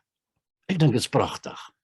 Maar wat ek nog mooier vind is dat die gedig verskyn ook, as ek dit reg het, ek het ergens gelees, in jou nuutste boek uit die aard van die saak, in die onsigbare Pou. Ja, ek gaan hom, jy weet, ek het vir jou voor die tyd gesê, en dit is waar dat ek nie hou van lees nie, maar as ek kan my dalk net 'n paar sekondes vat om dit, miskien is dit nie so vinnig nie, om dit te kry, want dit is 'n bietjie, Neem jou tyd, geen probleem. Okay. Die gedig is seker okay, goed, so dit is wat hoe hy in die stukkie van hoe hy in die boek verskyn. So dit is, ek het nie die gedig aangehaal nie, want ek het, soos ek sê, ek het agtergekom, ek kan nie eintlik gedigte skryf nie, maar in die boek staan op wat jy nie weet nie, die laaste song op Ober se laaste plaat, sing hy, die duiwelse kloutjies trap spore, lig op die rande van my ore, ahi, ahi, ahi, ahi. In elk geval, so dit is hoe dit dit Prachtig. Is dan nou die Pragtig. lirieke van die lied. Ek het in die oorspronklike, toe ek 18 was, het ek geskryf die duiwelse boetsies, ek het dit hier verander na die duiwelse kloutjies, Ja. ek dink beter is, maar in elk geval. Ek hou nogal van die boetsies ook, ek dink al twee werk. Ja, ek moet sê, ek is heel aangeraak. Ek het dan nooit gedink dat een van my tiener gediggies ooit enige aandag in die wêreld sal kry nie. Ja, dis dankie daarvoor. Ek vind dit baie mooi. Ek het nou self nie die onsigbare Pou gelees nie, maar ek raak nogal opgewonde as ek dink aan die agtergrond daarvan waar teen dit afspeel, die tematiek prikkel my nogal. My vraag gaan nie, as jy, ek het die indruk gekry dat jy sê jy het eers die titel gehad voor jy geskryf het, korrigeer my as ek dit fout sê, maar hoe gebeur so 'n proses dan, Zirk? Jy begin met 'n titel, jy het 'n idee, musiek, 80er jare, Afrikaans. Hoe skryf die boek homself? Hoe loop die proses? Nee, die boek, ek weet die boek skryf homself. Nee, ek het die idee, dit is vir my met elke boek anders, of jy weet, dit werk nie altyd dieselfde nie. Partykeer het ek 'n karakter, partykeer het ek 'n plot idee, of 'n situasie, of iets. In hierdie geval het ek nou 'n titel gehad, en 'n idee van die tema van die boek. En ek het om verskillende maniere probeer gedink, jy weet, hoe kan ek maak dat ek hierdie twee karakters het, of een karakter wat miskien eers beroemd was en nou nie meer beroemd nie. En ek het 'n hele eind geskryf aan 'n storie van iemand wat eens beroemd was en nou nie meer beroemd nie. Maar hy wou net nie vlam vat nie. En toe het ek op 'n idee gekom van miskien musiek, en dit het hom toe lekker geleend tot die ding, en en toe het hy redelik vinnig ontwikkel, maar ek was tot diep in die skryf. Ek was seker na omtrent 'n jaar se skryf nog glad nie seker dat dit waarmee ek besig is 'n boek kan wees. En ek onthou dit was in April verlede jaar, toe ek skielik jy weet, ek kan so opwelling van opwinding voel, en ek dink, die ding kan 'n boek wees. Dit begin vir my te werk. So dit is 'n lang proses, en jy weet, dit is nie, ek weet nie, dit is nie 'n deduktiewe ding van jy sê A en B en daarom C nie. Jy weet, dit werk nie so nie. Dit is 'n skepende ding. Jy weet, iets pop in jou kop, en dan dink jy, aha, ek kan dit gebruik, of jy doen iets en dan, of jy dink dalk so, en dan so 'n week later dink jy nie, daai ding werk eintlik nie, ek moet hom uitgooi. En dan op die ou end sit jy met 'n klomp goed wat lank genoeg oorleef het, die die sif van jou gehaltebeheer oorleef het, en dan sit jy met iets wat hopelik daar nou nie jy weet iets is wat jy oor verleef voel nie. Ek moet sê dat van al my boeke, jy weet gewoonlik die tyd as die boek uitkom, is ek so sat vir hom dat ek lees nie die boek in boekvorm nie. Hierdie een het hier aangekom by my, jy weet, en ek het hom gevat, ek het hom gevat en ek het hom gelees. Ek het, jy weet, ek my eie boek uit het ek hom gelees, en wat vir my, wat altyd 'n ding is wat mense nogal bang maak in daai stadium is, dan vrees jy van nou gaan jy die setfoute sien wat jy nooit raak gesien het nie. Maar ek is baie tevrede met die boek. Ek het wel natuurlik een fout gekry. Dit is nie 'n setfout nie. Ek wou na een restaurant verwys en ek het per ongeluk die name die mekaar geraak en ek het na 'n ander restaurant verwys. So mense wat miskien in dieselfde tyd op dieselfde plek gelewe het as ek, sal dalk dink daai restaurant was nie hier nie, maar dis 'n mindere fout. So ek is baie tevrede met die boek uit daai oogpunt. Jy weet, daar's niks in wat ek mense wil altyd ietsie verander, maar daar's niks belangrik nie. Ek sou hier en daar 'n sin wou byskryf, hier en daar 'n halwe sin wou uitvee, maar ek is baie tevrede. Ja. Ek bevrees ons begin langsam uit tyd te loop. Zirk, gaan jy ook Suid-Afrika toe om die boek daar bekend te stel? Is daar enige planne? Ja. Dit is nou, ek het gewonder wanneer sal hy kom, en dis natuurlik nou so 'n uitstekende tyd gewees het, maar in oorleg met my uitgewers het ons toe besluit ek sal in Oktober in Suid-Afrika wees. Eerste week van Oktober is dit Aardklop in Pretoria. So ek hoop om op Aardklop of rondom Aardklop iets te doen, en daarna gaan ek af Stellenbosch toe vir Woordfees, waar ek dan een of ander ding sal doen. En ek het enkele jare terug, so 3-4 jaar gelede, was ek ook op Woordfees op Stellenbosch, en die lokale waar ek gepraat het was maar leeg. So ek hoop, man, tussentyd het ek daar nou 'n hele klompie boeke uit, en ek hoop dat ek hoop as ek nou weer praat, sal daar 'n paar mense in die gehoor wees. Sal sien. Ja, so ek gaan ook miskien, ons reël nog daaraan, ek gaan ook miskien iets doen in Windhoek voor die tyd. Ja. Ek wil ook net vir vir ons luisteraars sê dat jy skryf nie net in Afrikaans nie, jy skryf ook in Engels, en ek het ook dan gelees dat jy het terwyl jy daar in Nieu-Seeland sit, het jy die misdaadverhaal Nobody Dies geskryf. Ek dink daar's 'n vertaling van dit in Afrikaans, jy kan my daarmee help. Maar wat ek dan natuurlik pragtig vind, en waaroor ek natuurlik dan opgewonde raak, is dat die boek word geweldig goed in Nieu-Seeland ontvang, sodanig so, dat 'n belangrike resensent skrywe of vra die stel, is Zirk van der Berg the best thriller writer in New Zealand? Mense, dis dan tog lekker. Dit was baie, dis nou 'n hele klompie jare terug, dit was baie lekker, maar dis eenvoudig nie waar nie. Hier is definitief beter en definitief baie meer suksesvolle spanningsskrywers hier as wat ek is. Maar my boek wat in Afrikaans uitgekom het, As ek wens, wat daar klompie pryse gewen het tot my verbasing, het hier uitgekom as I Wish, en is ook daarin benoem vir 'n prys. Maar my skrywersloopbaan is eintlik maar in Suid-Afrika op die oomblik, en dit is so dat ek baie van my boeke aanvanklik in Engels skryf en dan oorvertaal Afrikaans toe, maar nie hierdie nuwe een nie terloops. Hy is so Afrikaans as wat kan kom.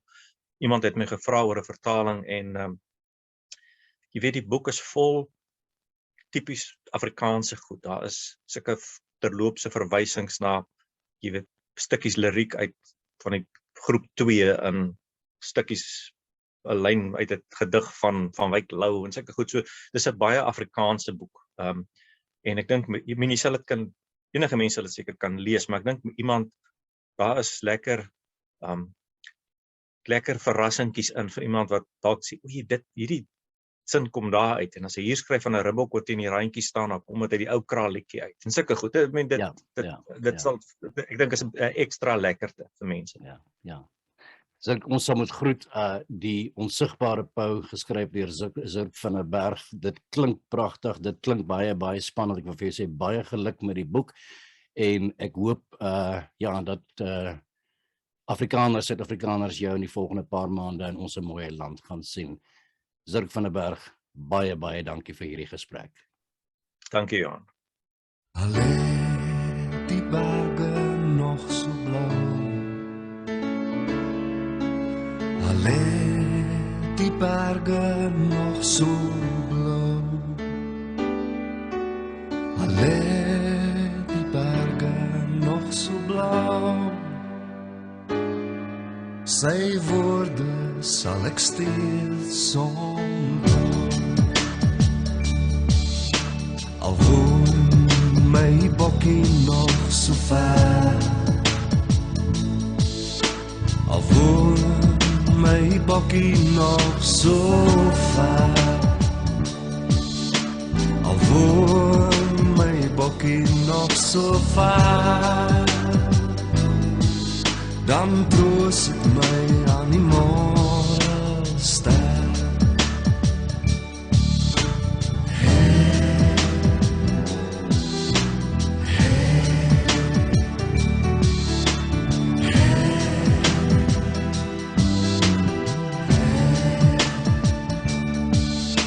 Nou gaan jy weg met 'n lekker hart. Nou gaan hy weg met 'n lekker hart. Nou gaan hy weg met 'n lekker hart. Hier sit ek nou in pyn en smart.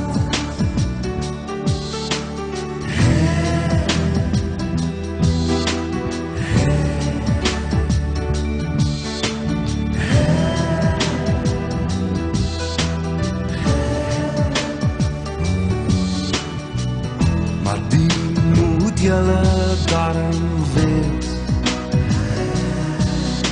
maar die moet julle daarom weet, maar die moet julle daarom weet. Sy woorde sal ek nooit vergeet.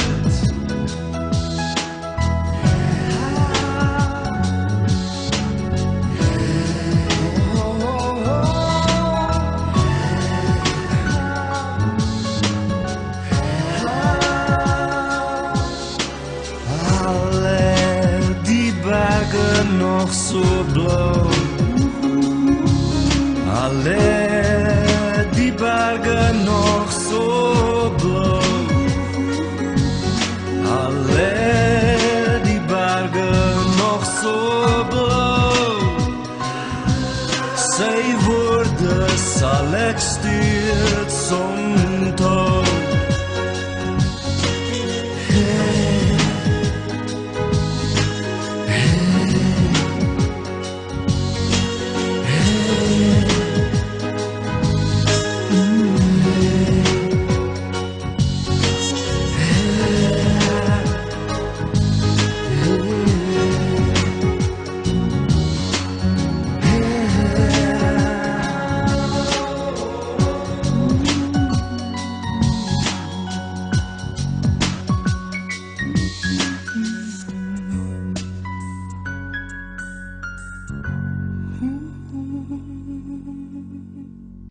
My volgende en laaste gas vandag is Saskia Vredeveld.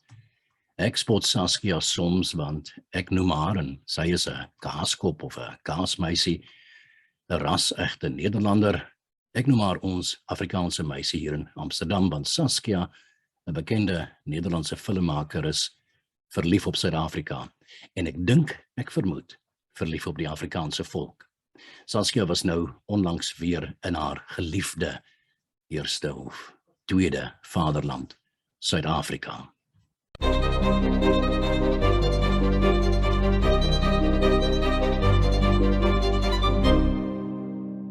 Nou ja, nou vir 'n heel andere gesprek. Ek sit hier met 'n ou vriendin van my, Saskia Vredeveld is haar naam. Sy is 'n filmmaker, 'n dokumentêrmaker, relatief bekend in Nederland, het al baie films oor Suid-Afrika gemaak. Ek ken Saskia vir baie jare lank hier in Amsterdam. En Saskia was nou onlangs weer in Suid-Afrika gewees en ek het gedink dis dalk 'n goeie moment om met haar te gesels oor hoe kyk ander mense, hoe kyk die buiteland na Suid-Afrika. Dus welkom Saskia, welkom by die program. Hallo Johan, lekker om weer met jou te gesels. En, Ja. In Afrikaans, so dit sal nogal 'n challenge wees vir my, want ek praat al 40 jaar nie meer Afrikaans nie. Nou ja, ek wou dit nou juist aan die luisteraars gesê dat Saskia praat nog steeds Afrikaans en daar sê ons nou self, Saskia praat inderdaad 'n baie mooi Afrikaans. Saskia, net om vir die luisteraar 'n idee te gee van wie jy is, wil ek sommer net wegspring met, nou ek het al reeds gesê, jy is in Suid-Afrika gebore, in Kaapstad gebore, en later terug na Nederland. Vertel ons so 'n bietjie daarvan. My ouers het geïmmigreer na Kaapstad toe na die begin jare 50. En ek is gebore in Kaapstad, so ek het gedink dat ek is in Suid-Afrikaan. Maar ek het altyd geweet daar is iets snaaks aan ons familie. Totdat 'n vriendin van my, haar pa, het my geroep, "Hey Kaaskop." Ek het gedink, waar praat hy oor? Wat is 'n Kaaskop? Toen het ek 'n bietjie begryp van, o ja, ek is van Hollandse ouers. En nou ja, my ma het altyd heimwee gehad na haar huis, en dis in Den Haag. En toen het ons in my hele jeug, het ek 'n paar keer op en neer gereis met die groot skip, the Castle Line.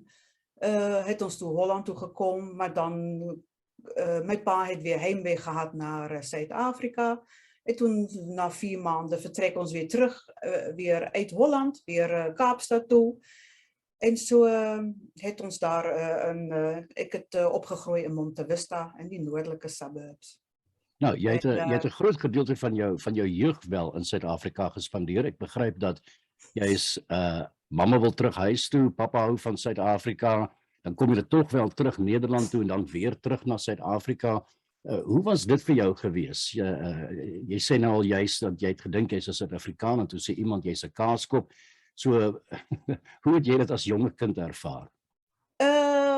It was allemaal very exciting. En ek het nie eens geweet dat ek familie gehad het nie, totdat die familie in Holland ontmoet het. En dan hoor jy al die ooms en tannies en niggies en neefies en so aan.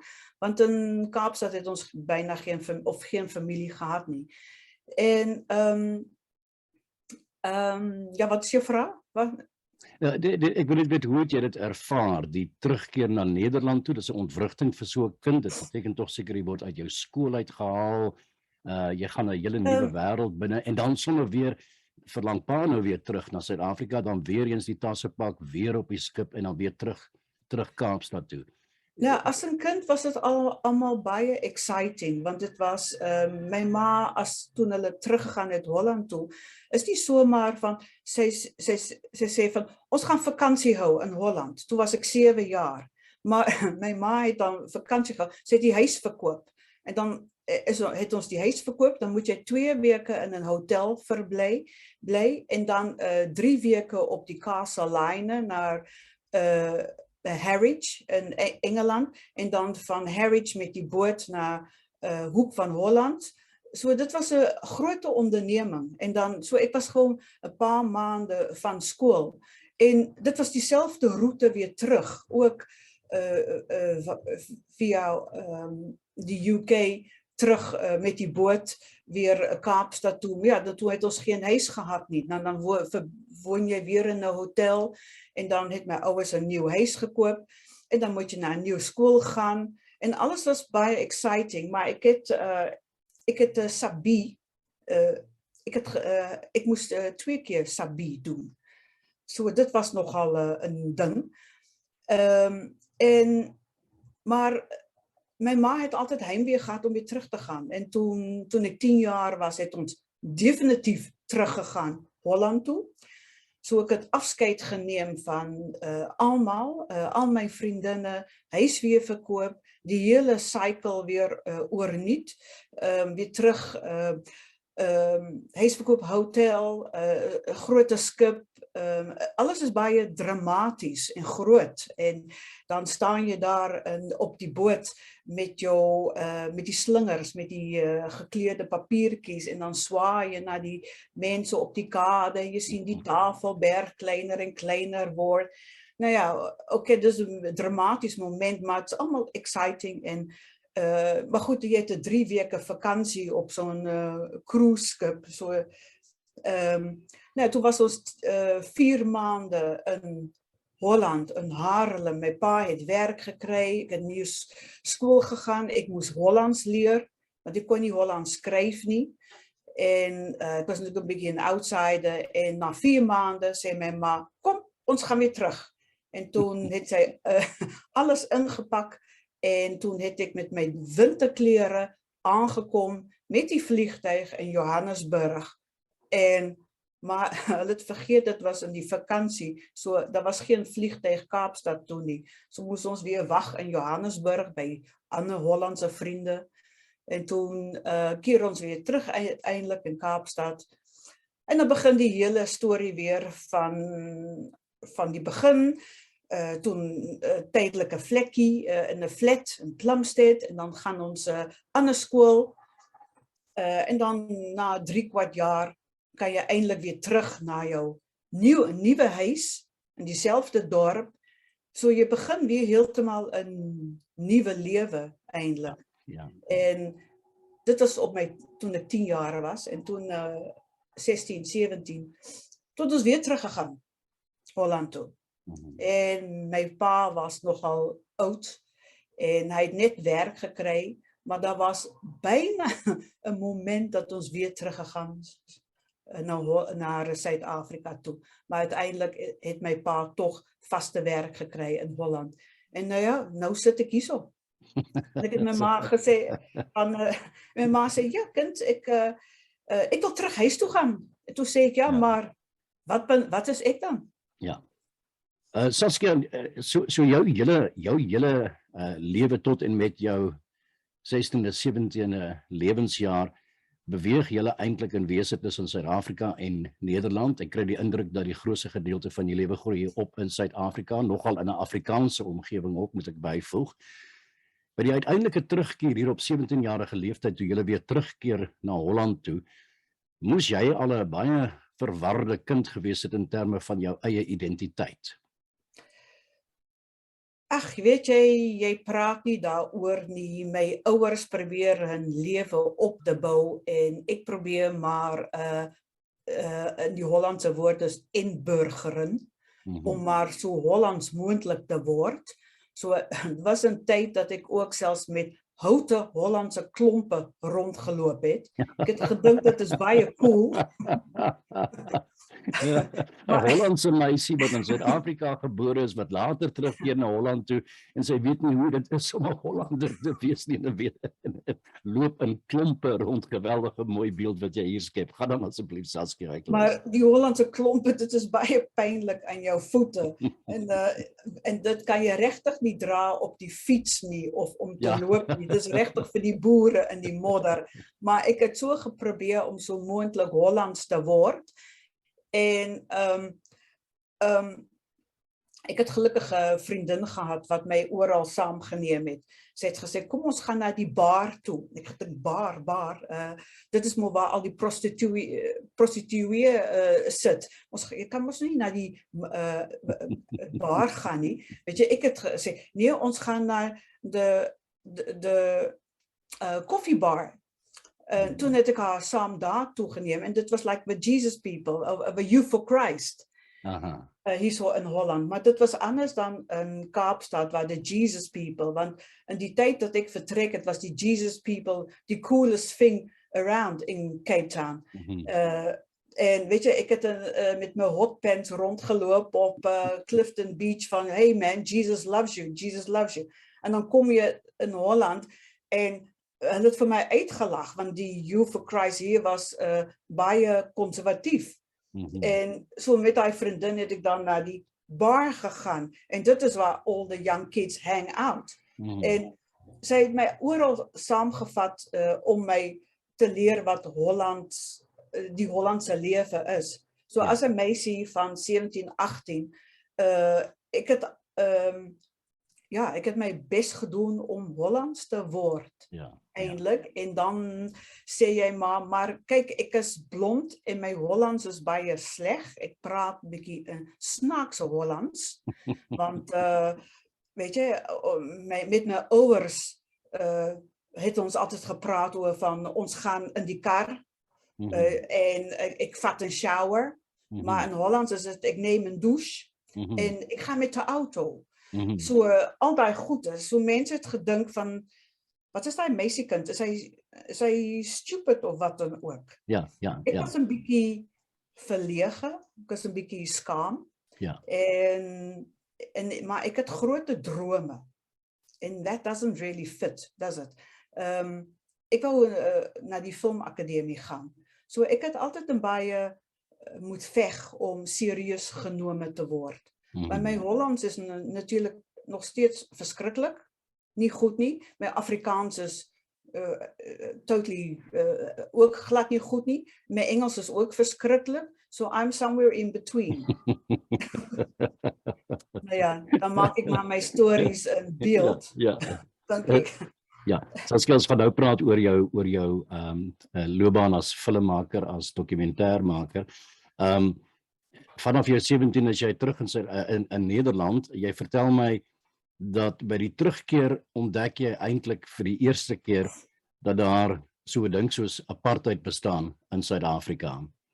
Ons het al vroeër hieroor gepraat tydens mekaarkomste en so aan. Vertel my 'n bietjie van dit. Die kinders kyk na hierdie blonde meisie wat eintlik 'n Nederlander hoort te weet, wat nie lekker Nederlands kan praat nie, wat 'n snaakse Nederlands praat, en dan kom sy ook nog van die land van apartheid.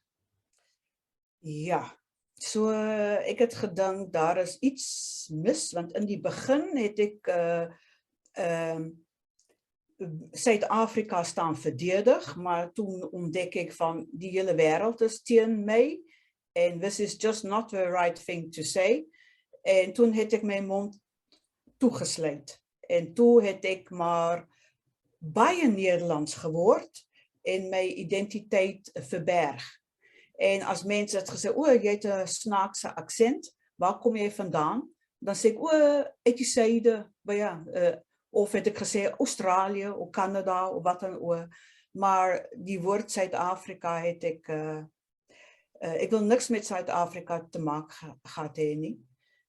Ek het my totaal toegesluit, ook omdat dit vir my 'n groot skok was, want ek dink, hoe kan ek die mense waar ek mee opgegroei het, dis die mense waar ek van hou, die Afrikaanse bure, die kinders, waar ek na skool toe gegaan het met die mense, hoe kan ek hulle veroordeel? Ek bedoel, want dit is wat die Hollanders my vra.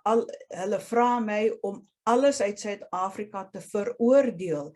En natuurlijk het ek dan my verdiep in die apartheid en gelees daaroor, en ek dink, dit is inderdaad baie verskriklik. En natuurlijk in die white suburb sien jy maar 'n bepaalde stukkie daarvan, maar nie die agtergrond. En natuurlijk het ek die systeem veroordeel. En ek dink my hele carrière is gebaseer op coming to terms with my Afrikaanse of met my Suid-Afrikaanse identiteit. Want waar kom ek nou eintlik vandaan? En is ek nou so sleg? Is ek nou die rasist? Want dit is wat hulle wil hoor van dat jy nie deug nie, weet jy, dat ek myself verhewe voel bo 'n anderskleurige. Maar dit is glad nie so nie. Ek het opgegroei in daai sisteem. Ek het ook nie beter geweet nie. En weet jy, net soos jy na die meisies toilet gaan en nie na die seuns se toilet nie, groei jy op as kind dat jy weet jy sit op die blankes bankie en nie op die nie blankies bankie by die beach. Weet jy, so dit is daar groei jy mee op om later te ontdek, ja, maar dit is eintlik absurd, eintlik. Die hele systeem is absurd. En ek was natuurlijk totaal geskok van wat ek gelees het en geleer het in my volwasse jare. Maar ek was eintlik te jong om politiek aktief te wees in Suid-Afrika nie, want daar het ons nie gepraat oor politiek nie op skool. So ek het dit hier geleer en ek het alleen gedink die hele wêreld is teen my. So ja, my survival mode was maar so Hollands moontlik word. Ja, En dan ga je naar die filmschool. En ik wou featurefilms maken, fictie, stories. En daar heb ik, dit is mijn qualifications. Maar na die filmschool in die 80s, ja, er was een grote werkloosheid en dit is moeilijk om aan werk te komen. En die VPRO die het toen gezegd van mij, toen heb ik met die plan gekomen om, wat ervan als ik terug ga Zuid-Afrika toe, om te kijken, hoe is dit nou daar? Wat is nou terechtgekomen van mijn vriendinnen? Ons het als kinders grote dromen gehad. Ja. Wat is daarvan terechtgekomen? Ja. En toen heeft die VPRO hier zo in Holland mij toegelaten of geld gegeven om een documentaire te maken. En uiteindelijk is dit die begin van mijn carrière geweest als documentaire filmmaker. Ja.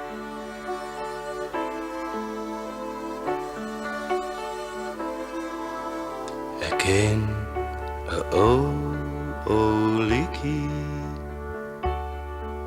van lewenswel en weer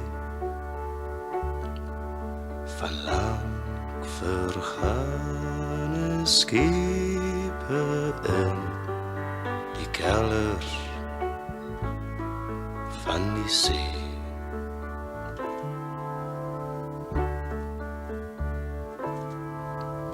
Die woorde is vergeten en toch die dinkie grauw. Soos vagond oude griepies uit 'n baie ou verhaal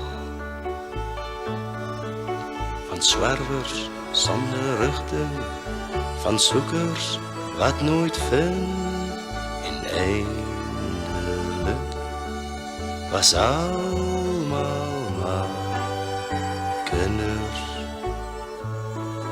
van die wind.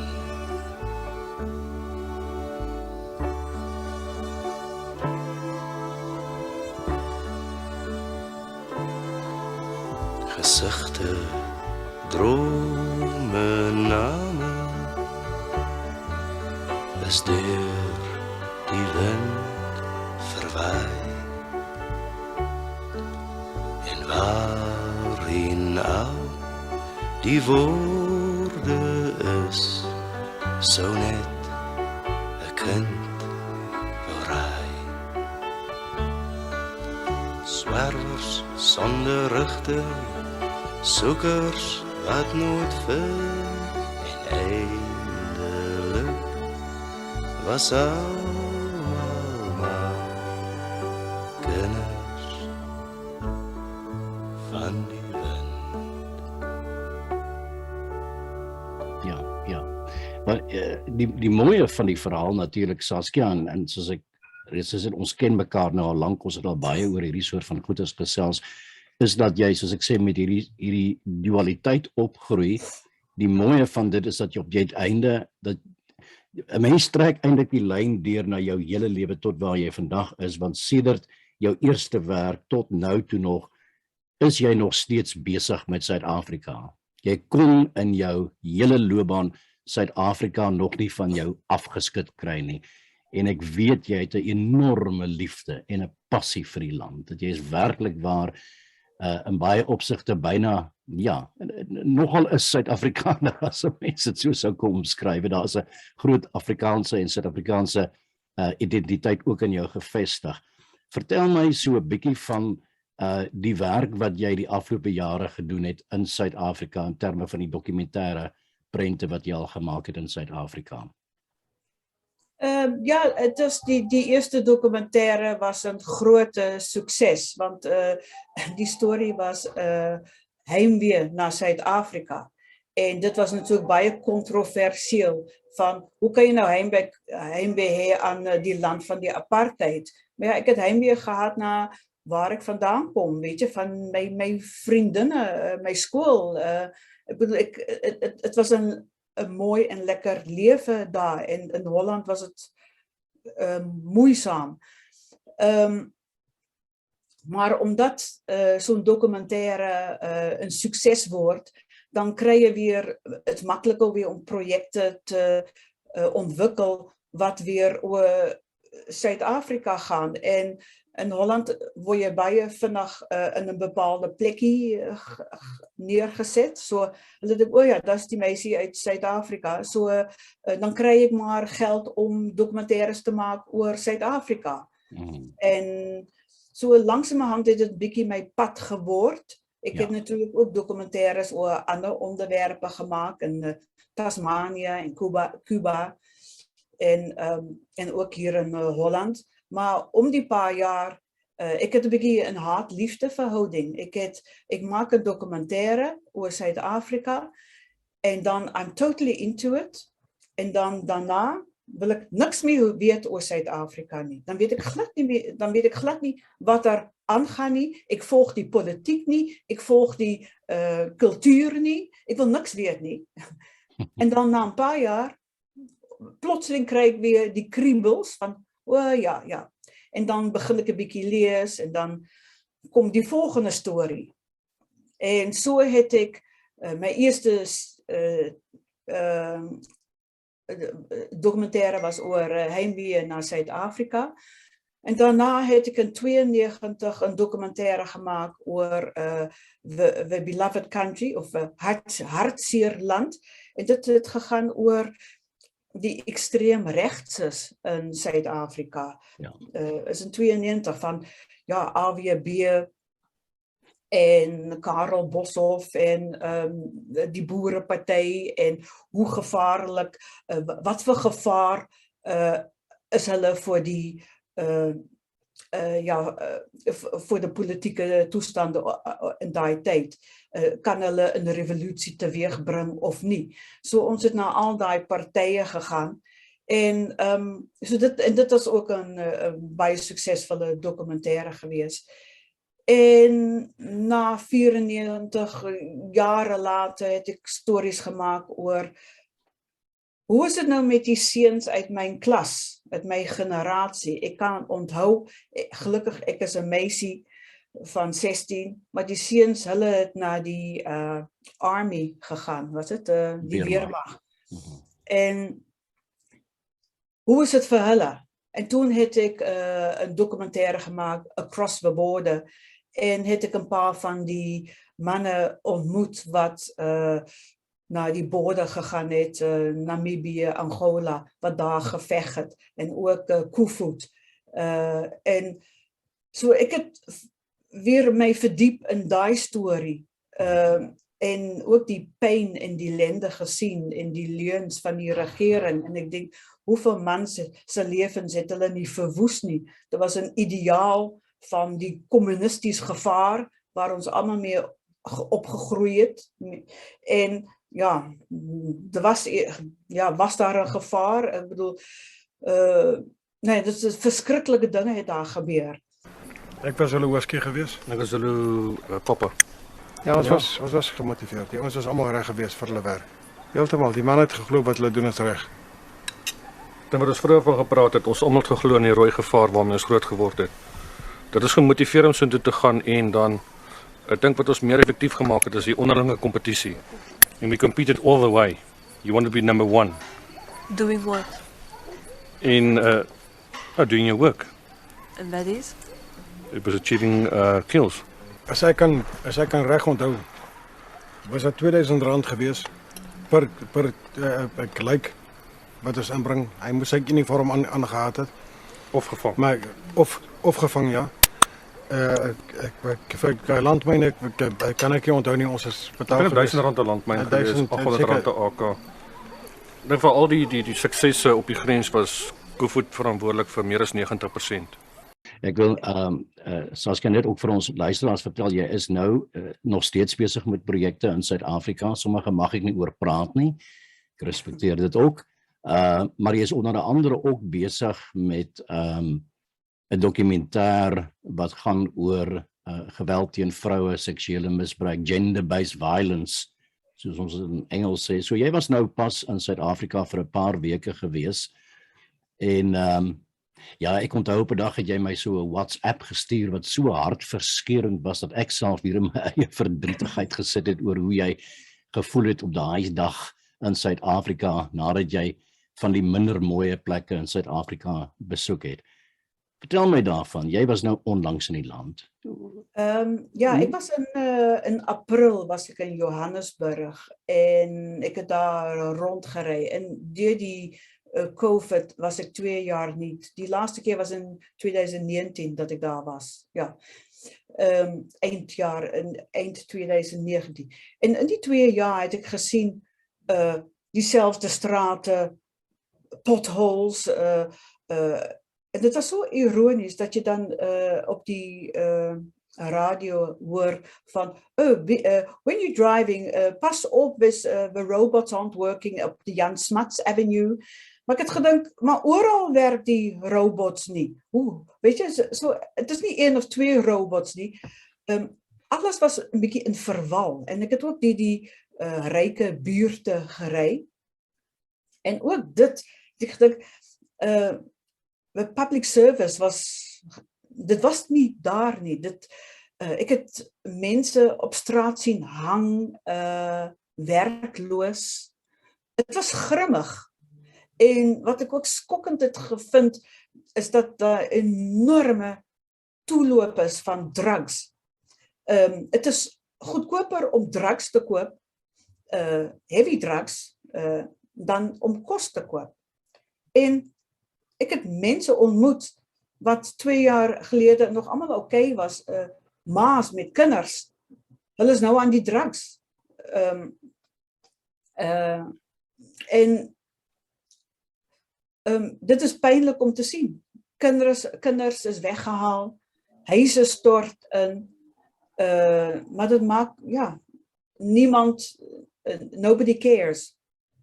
En toen, ik heb nog nooit zo gedeprimeerd gevoel als in april niet. En toen heb ik naar Kaapstad toe gegaan. En daar was alles paradise.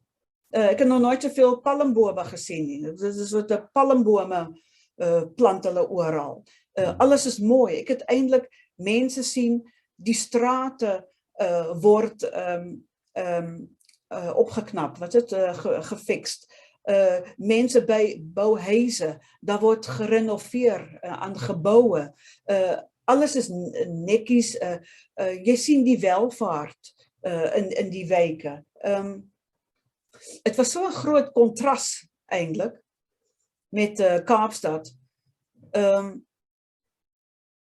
Ja, so dit het my baie in verwarring gebring eintlik.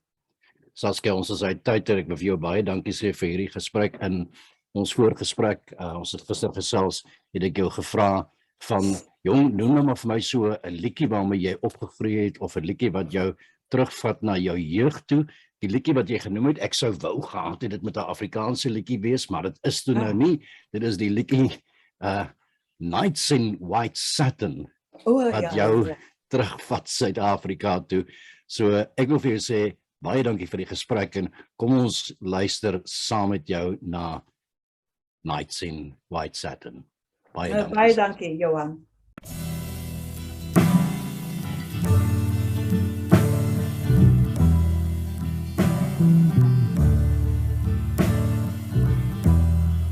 Nights in white satin, never reaching the end. Letters I've written, never meaning to send. Beauty I'd always missed with these eyes before. Just what the truth is, I can't say anymore, 'cause I love you. Yes, I love you.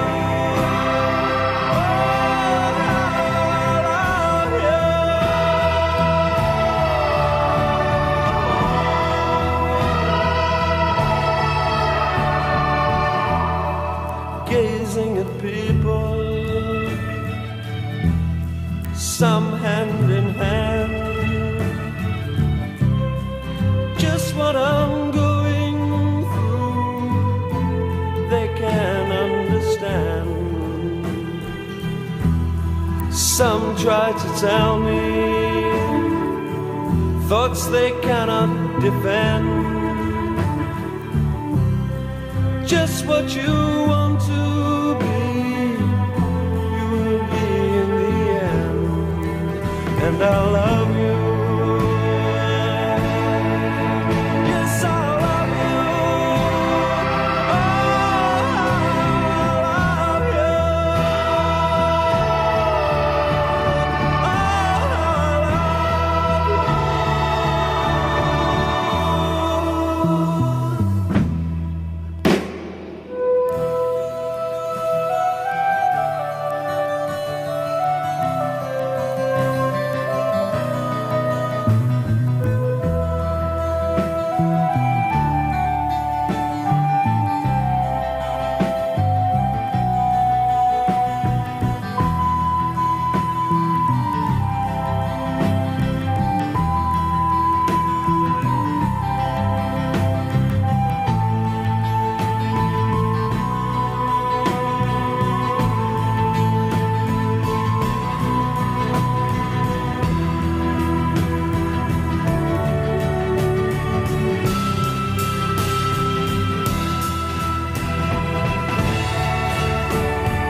Nights in white satin, never reaching the end.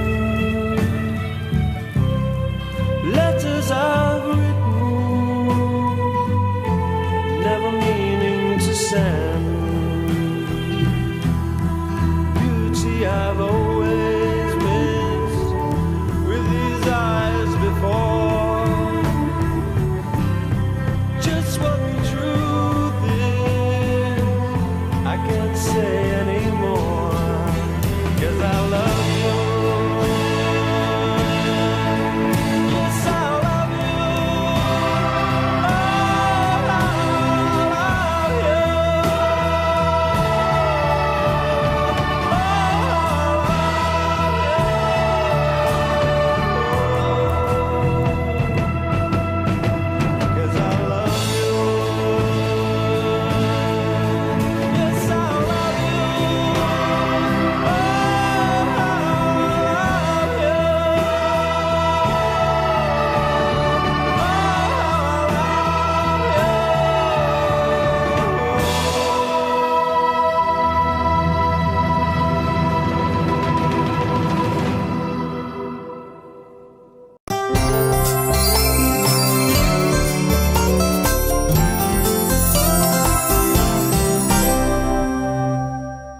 Goeiedag aan jou en almal om jou. Ek is die boekeman Nico Skamrol.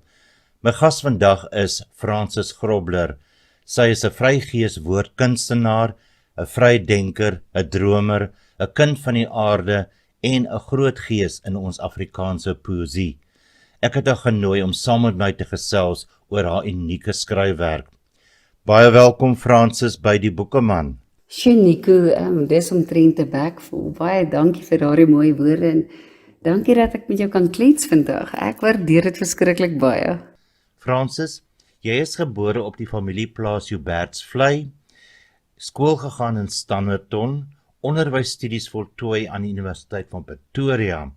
Jy het as opvoedkundige, kinesioloog gepraktiseer en later die agri-besigheid voltyds betree. En toe hoor jy die kunste se roepstem wat jy nie kon ignoreer nie. Vertel vir ons, was daardie roepstem om te dig? Jong, Nico, die kunste was maar nog altyd verweef in my, weet, verskeie kunsvorms, skilder en pottebakkery en allerhande sulke goed. Jy weet, ek wou vreeslik graag kuns en drama gaan swat het en toe my pa gesien het hoe lyk die kunststudente op Tuks, het hy net 'n stokkie daarvoor gesteek en toe het ek maar kleuteronderwys gaan swat, want dit was vir my die naaste aan kuns gewees op daardie stadium met die uitstallings en goed. So ek het behoorlik my poppeteater en die kunste en ek het bietjie vir Trik opgetree en so aan, het ek alles daar beoefen. So ja, digkuns, skryfkuns, lirieke, filmverse en ek het toe nou op 'n stadium geland as by die Kat TV as teksskrywer en aanbieder. So tussen alles deur. So ja, wel, ek gryp die oomblik en ek maak nou maar altyd die beste daarvan, maar die kunste lê diep en vas in my. Uit jou pennevrug het al 'n paar digbundels verskyn. Hoe sal jy die universele tema van jou gedigte beskryf? Is daar 'n universele tema? Die temas is taamlik universeel, maar ek moet vir jou sê ek is redelik uitgesproke teenoor sisteme, jy weet, wat so gemaklik misbruik word. Vernisla, byvoorbeeld, wat mense oor hulle self verf, grief my. Weet, in die egtheid van die hele mensdom wat net ophou vra het, wat opgehou het om uit die boks uit te dink, omdat hulle word wat hulle gevoer word. Dan ek verstaan ook, Francis, van jou werk is al getoon sê, is dit reg? Ja, Nico, jy is heeltemal reg. Wynand Strydom was die eerste sanger wat my gedigte gesing het. Destyds, Tony Richbey het dit getoon sê en Cherie, die sangpaar Wynand en Cherie het nou later bygekom. Dan was daar ook Jaco Bloemeris en hy het ook 'n album met my gedigte vrygestel wat hy self getoon sê het. En dan het ek ook vir Steen Reinier se 'n paar liedjies geskryf en waarvan musiekvideo's en so aangemaak word. Jo, daai ou, ek meen, myns insiens is Steen interkontinentaal en ek moet dit so noem. Want ek glo en ek sal my hand ruiterlik opsteek om te sê dat hy een van die wêreld se mees talentsvolle sangers is. En ons het ook saam aan sy nuutste album gewerk wat vroeg in Augustus vrygestel word. En dit is opgeneem en verwerk deur die musiekvervaardigingsreus Theo Kraus. Ek moet dit byvoeg van Bellville Studios. En hy is ook deel van Springbok Nude Girls. So almal sal weet wie's dit. En ja wel, hierdie album gaan iets wees wat die land nog nie gehoor het nie. So hou maar op die asems en julle moet maar ore spits, so vroeg in Augustus word dit vrygestel. Ek kan nie wag nie. Ons sien beslis daarna uit, dit is in Augustus, ons sal die pers dophou. Hans Du Plessis het in 2020 in Marula Media resensie geskryf oor jou digbundel Nagblind. Dis 'n pragtige bundel, ek het dit gelees, dit is regtig beautiful, baie mooi, Francis. Hy skryf aan die einde, Nagblind is 'n bundel wat my weer opgewonde maak oor die Afrikaanse poesie. Is dit byvoorbeeld waarin jy jou sukses meet? Hans Du Plessis, joh, hy is self 'n uitmuntende skrywer en hy is ook baie bekend vir die Griekpop psalms, nê?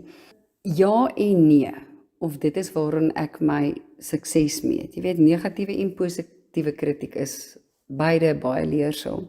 Maar die grootste sukses waarin ek my digkuns meet, is egter wanneer jou ink in iemand se hart en siel vasval en resoneer. Jy weet, dit, Nico, is die geringe offer waarmee ek 'n stuk van hierdie gebroke plek wat ons leef noem, kan las. En dit is maar die aanbod wat ek tafel toe bring en die talent waarmee ek geseën is, so kan dit nou mos nie onder 'n emmer gaan loop sit nie.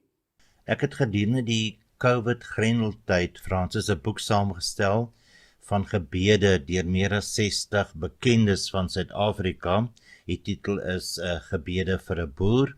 Ons het so fondse ingesamel om boere en hulle werkers te help wat deur plaasaanvalle of by plaasaanvalle betrokke was. Jy het vir my 'n gedig geskrywe of gestuur getitel Kragtens die wet op sweye. Ek wil vir jou vra, wat is die oorsprong van hierdie uitsonderlike gedig? Jo, Kragtens die wet op sweye. Ja, die gedig lê baie na my hart. hierdie gedig is gebaseer op die uitdagings van boere en alles waarmee boere, hoe kan ek sê, wel geteiken en geboelie word. Jy weet wat dit behels. En eintlik is dit ook maar 'n universele gedig en weer eens gaan dit oor sisteme. Jy weet die ergste van alles is die groter prentjie van korrupsie en die swaaye wat daarmee gepaard gaan. Daar mag geen woord in die media gered word oor sekere voorvalle nie en sou die een of ander dapper joernalis dit waag om die, kom ons noem dit nou maar die wet op swaaye te verontagsaam, word sy draadjie ook kort geknip en ek dink dit is maar 'n uitroep van magteloosheid, weer eens teen die septerswaaiers en ja, dit is ook weer eens Tiaan Reinier se stem wat julle in die agtergrond hoor met die gedig. Dit is absoluut ongelooflik. Francis, baie dankie dat jy met ons vandag gesels het. Ons waardeer dit en ons wens jou alles van die beste toe. Sjoe, Nico, verskriklik baie dankie vir die voorreg wat ek gehad het en baie dankie vir die platform wat jy vir ons lieflike taal en die skryfkuns daarstel. Dit maak ons volledig en dit maak my vredig. En loop mooi. Dankie vir die voorreg. Tot volgende keer. Mooi loop. Pas jouself op. Totsiens.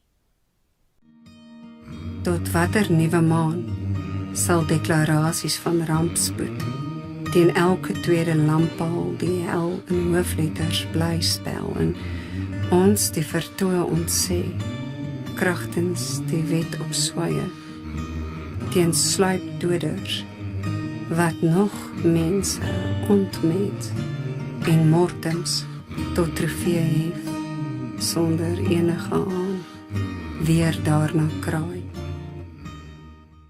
Nou ja, baie dankie vir die luister. Ons gesels volgende keer weer. Geniet die dag.